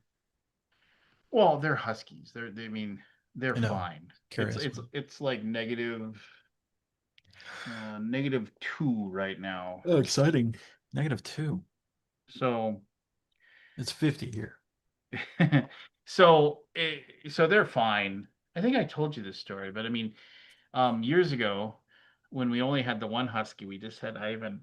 We didn't have Copper Didn't yet. someone call you like your dog's outside? Yeah, the cops called me at my dad's house on Christmas, and they're like, "Yeah, so your dog's outside?" And then, yeah, I went there and I was like, "Oh," and I went home and he was fine. He was super happy, and then they were all like, that was one of the few times when the officer was like, "Oh, do you mind if I come in?" I was like, "Yeah, I do mind." And yeah, and they're like, "Oh, they're like, well, I need to make sure the dog's okay." I was like, "Cool, you can stay right here. I'll be right back." You know, and then Hmm. and then I brought my dog, put a leash on him, and I walked him out, and he's all happy and smiley. And I was like, "He's a husky. It's like 10 degrees outside. It could be -20, and he'd be fine." They're like, "Yeah. Well, why didn't you want me to come into your house?" And I was like, "Because I don't want you in my house." Why do I have to answer that? Yeah, I was just like, and he's like, "Well, it seems like it was just a weird answer." And I was just like, It is a weird answer. yeah, that's the cop said. That seems like it was just a weird answer. And I was like, "Merry Christmas." Yeah, I turned around Right. and then you know, and then my wife said I was being weird about it, but I'm not a I'm not a like a sovereign citizen person, but I do believe in your Oh, like yeah. the whole. Have you ever watched any of those sovereign citizens trying to talk to judges? Oh, they're just insane. I mean, they're just. I mean, there's a certain thing I've said it many times. Well, we have these conversations where I've said, you know, I've told my kids, I was like, if you're ever home and we're not here, and a cop comes to the door and knocks on the door, don't answer the door. And they're like, well, why? And I was like, because it's like because they will figure out a way to convince you to like of anything. And I was like, and they're like, well, what if what if they have a warrant? And I said, if they have a warrant, they won't knock. You know what I mean? It's Yeah, just like, I'll just come in. yeah, they're not gonna knock on your door if they have a warrant. They will just open the damn door. So I mean, it's just so anyway. Yeah, I know um, you know, that whole don't talk to police. Google that and watch that guy give his speech about don't talk to police. And then he says he goes to colleges and talks to like 120 students and like and then And then he says, "I'm going to ask a question. Is there anybody here who is a son or daughter of a judge or police officer?" And there's always a few. And they're like, "What does your dad do?" "My dad's a judge." "And what does he tell you about talking to police?" "He says, don't talk to police." It's just like, just anyway. So yeah, that was a weird interaction I had with that police officer. Yeah. That guy did say, he goes, there are lots of times when it's a good idea to talk to police. Like when you've misplaced your house keys and you're climbing in through your garage window to get into your own house and a police officer asks you a question. Right. That's a good time to talk to the police and tell them what you're doing. But yeah. I don't know, man. Maybe I'll look into this Arc Raiders thing. Maybe it's something. I mean, I just Let me know. no. I mean, but like, remember, the uh uh remember the what was it? The that one game. That one game with the nukes and the landing and fighting the bugs. It was basically Yeah. Helldivers. Helldivers too. And like that, you were like, "Oh, this game's great. You gotta play it." And I was just like, "This game just wasn't for me." I was like, I'm not having any fun." It was That's too just, bad. I've had yeah. fun. And I got my refund for that one too. So, Yeah. um, yeah, Maybe you're just not cut out for video games. but there's lots of video games that I love though, man. I mean, Okay. like just it's weird. I'm I'm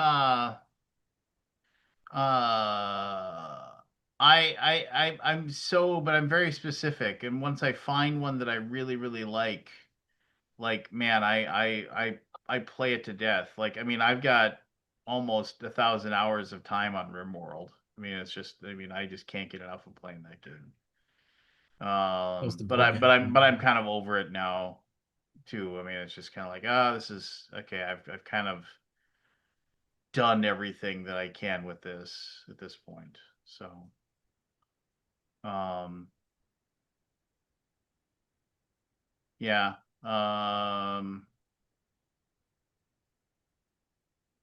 Yeah, I don't know what it is. There's just certain things that grab me and certain things that don't. And I wish I could go back to the days when I played Tribes. Remember the game Tribes? Yeah. I mean, With the skiing. yeah, with the skiing. You could Man, ski down those hills. oh man, I played I feel like they didn't do that on purpose either, and then eventually they're like, Oh, I think, yeah, I mean, maybe the physics engine, it just did something that they didn't plan on it doing or and it just was so something. fun though. Oh yeah, um that was one of the that was one of the best things I ever played. I mean, it was so much fun. And they had all those cool mods and stuff to it, and how they divvied up, like, I mean, I loved, like, when you had two people that could talk to each other, because that was before you had all those things. So we would play in LAN parties and we play online. Like, you'd have the heavy that had the mortar. If you remember that mortar, it was like just giant explosions that did tons of damage. Like, you could just waylay a base with the mortar. But the whole point was, it was like you couldn't you couldn't aim it well. Like, if it's something that was close, it wouldn't work. Like, if things were close to you, it wouldn't do any good. So, and you could shoot like halfway across the map with your mortar, but you had to have a guy that basically was the sniper that would go in there with the laser targeting. And so you have a guy that would sneak around and then put the laser target on the spot. And then when the heavy turned on his mortar, you'd see the dot in the sky of where to aim your mortar. And it was just like, okay, it's like, and then you just, and then they Yeah. just slowly target the different things. Oh man, I loved that, like, ability to have, multiple people working together and jumping in those ships and everybody jumping on and flying all out to go and attack and stuff. Yeah, Tribes is a great game. It was fantastic. Um, Yeah, it was a good one.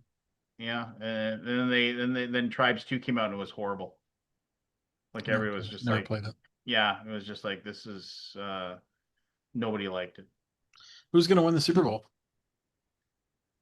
I mean, how can and Patriots are going right because how is Oh, no. a rookie quarterback the quarterback who hasn't played all year because Bo Nix got hurt? I mean, he's not going to be able to play. I mean, it's just Yeah, you never know.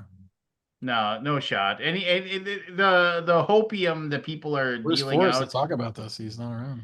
Well, I mean, who knows, right? I mean, Not his team. he's making videos again. I hate telling tales out of school, but he's making videos again. Okay. Which, if he's making videos again, then I'm gonna just guess that maybe he's not going off to go do anything else. I don't know. I can't talk. I don't know what's going on. He'll eventually show up and tell us. Maybe when the Broncos win the Super Bowl, and it'll be a fun story.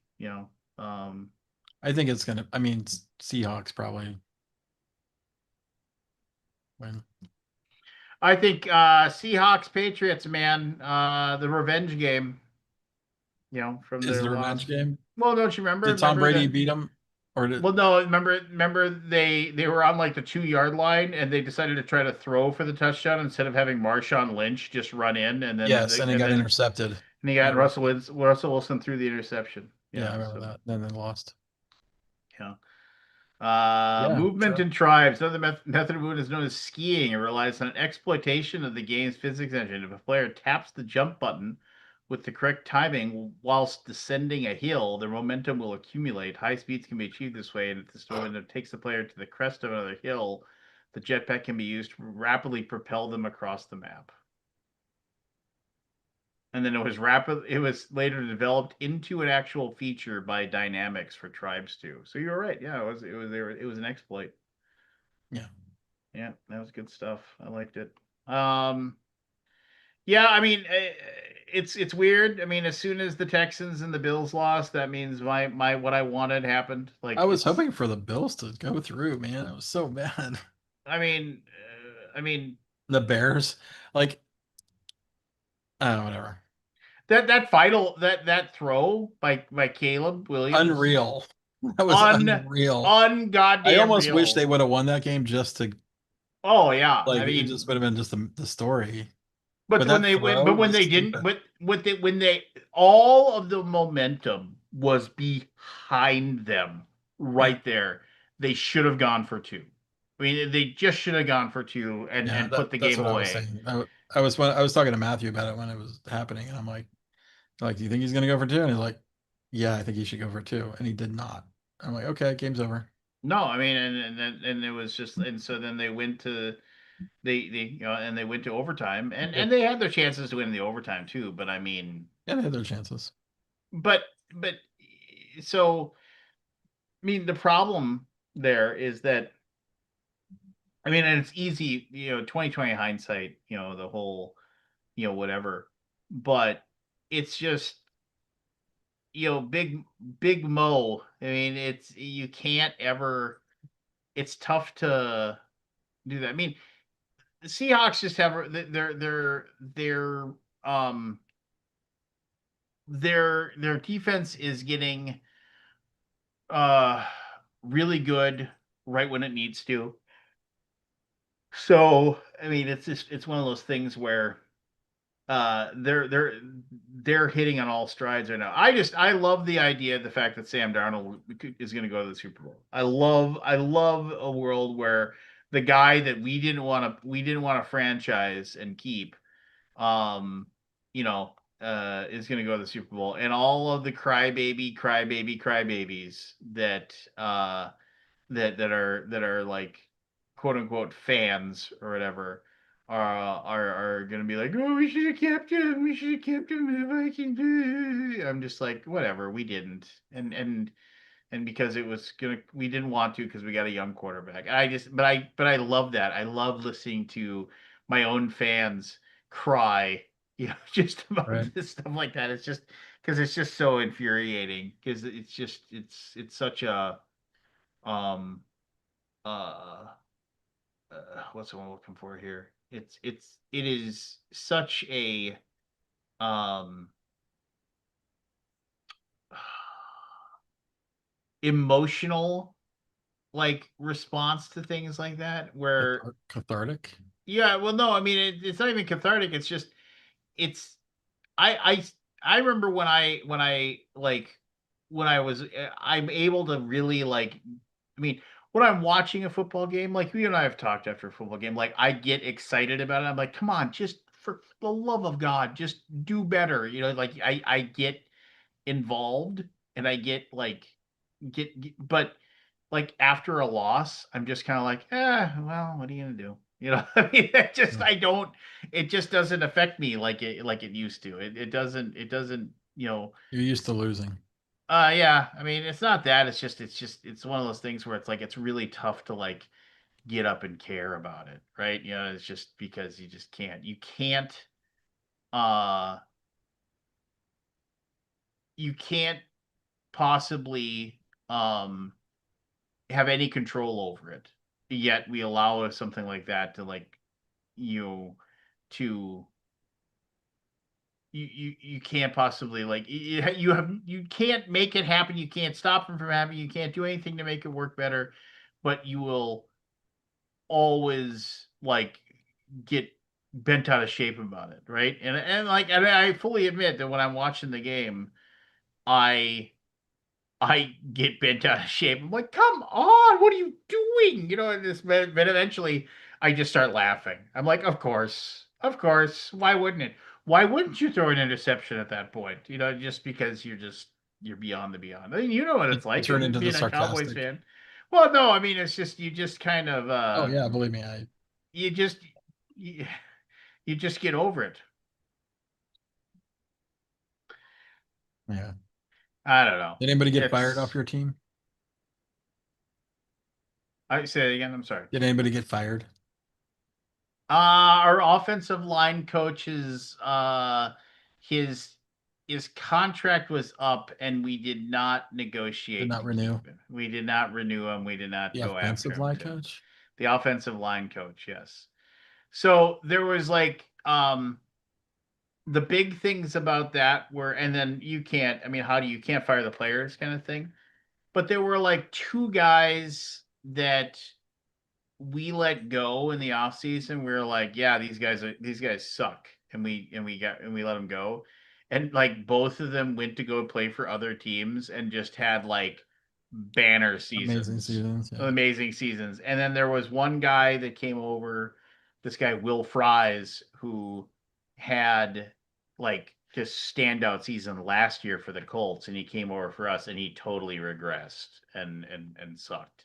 So everybody's like, "Oh, it's got to be him. He's horrible," you know, or it could just be, you know, so we re-signed our defensive coordinator Brian Flores. We've talked about him before. Like he's the guy that's suing the NFL and suing like three head teams for discrimination and stuff like that. Yeah. And so it's so everybody was talking about, oh yeah, but like our defense is great, right? And he's a really good defensive coordinator. It was like, oh, people are gonna steal him away. You know, they're gonna hire him, and you're not gonna have him anymore. And my response to that has always been, I know it'd be so sad to see him go after he led us to all those Super Bowl wins. I was just like, we haven't won any Super Bowls. Exactly. I was like, who cares? You know, if somebody else gets him, who cares? It isn't like what we weren't winning with him. So I mean, what does it matter if he goes? And but now we re-signed him. So everybody's like, oh, you know, what a load off. And I'm like, yeah, so we can finish 9-8 again next year. I mean, we still have a quarterback that has a 10-cent head, you know, like, you know, trying to like, you know, talking about going by the name of Nine and whatever other bullshit that he's doing. I mean, it's just, I don't know. I'm just kind of beyond the caring. You know, it's just, nobody hates Minnesota Vikings more than Minnesota Vikings fans, you know. Right. And that's kind of the infuriating thing for me, is that it's just like, but whatever. What are you gonna do? What are you gonna do? All right. Should we call it here? Yeah, I suppose we can call it a Sorry, night. Kabuki Kid, for all the talk about sports. Yeah, you'll get over it. How about Trump sucks? There you go. And Well, uh I kind of love what happened today, though. oh, his whole It's that all- ridiculous fucking blathering he went on for like he talked for like an hour and 10 minutes or something, and was just like Was it an hour and 10 minutes? Wow. it was just ridiculous. I heard he just kept talking, and he called it Iceland several times, and I heard that. I just, Do you he is. think that he mixed it up in his head, or do you, I don't know. I think he's just. I think he's just stupid. I mean, I don't know. What do I know? I don't know anything. I he's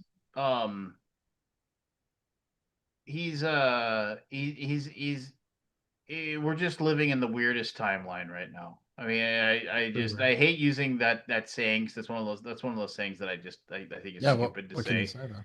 But I mean, and all I could say is, if like Biden said anything like this, there's absolutely no way that anyone would ever in a million years, right wingers, there's nobody that would ever like say, oh yeah, okay, well, whatever, you know.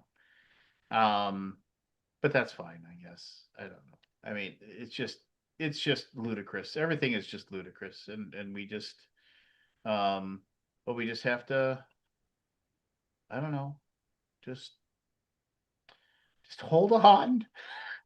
Just like, survive 3 more fucking years of this ridiculousness. But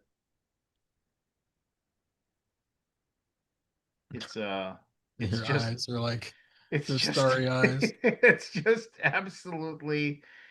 And I just want, I mean, and it's just, you just hope that there's some sort of like moment where the um like they'll we'll get some sort of just desserts.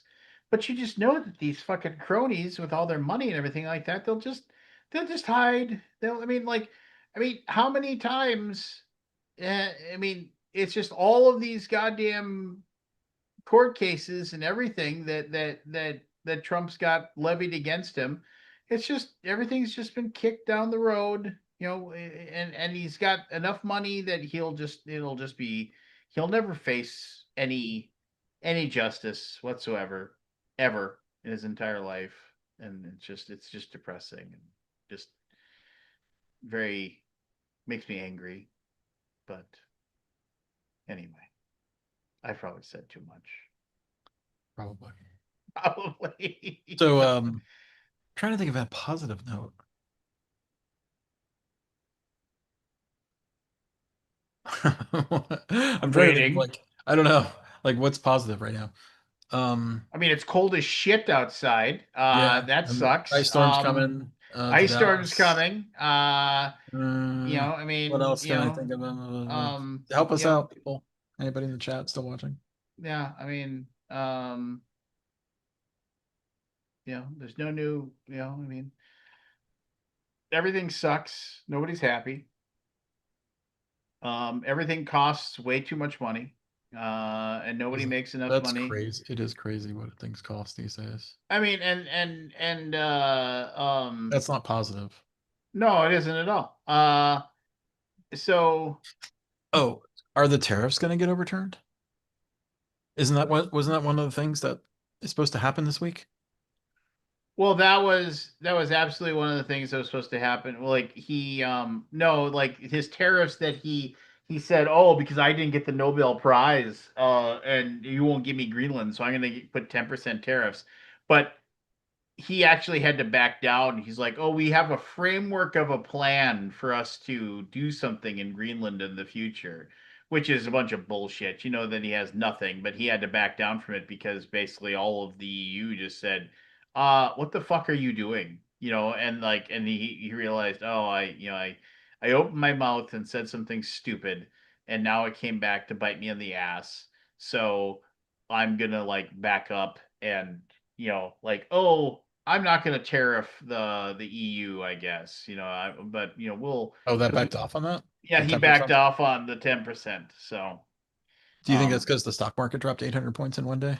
well, I'm sure it didn't help, but I mean, I just don't think I mean, honestly, he's been, he's been a bullshitter his Well, entire I life, was and talking about the Supreme Court ruling, but I thought that was supposed to be today, but maybe oh, not. I haven't heard anything in regards to that. I mean, um,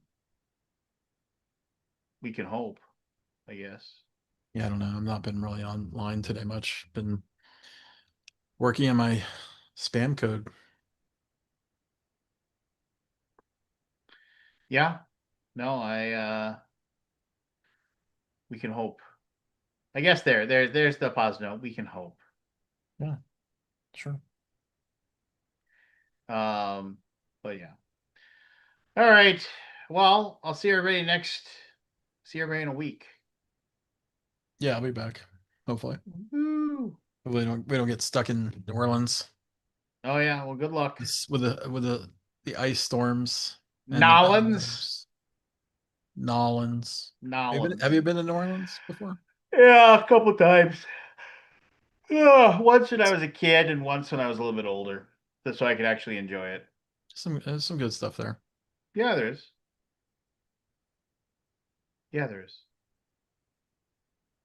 All right, brother. Get some rest. You too.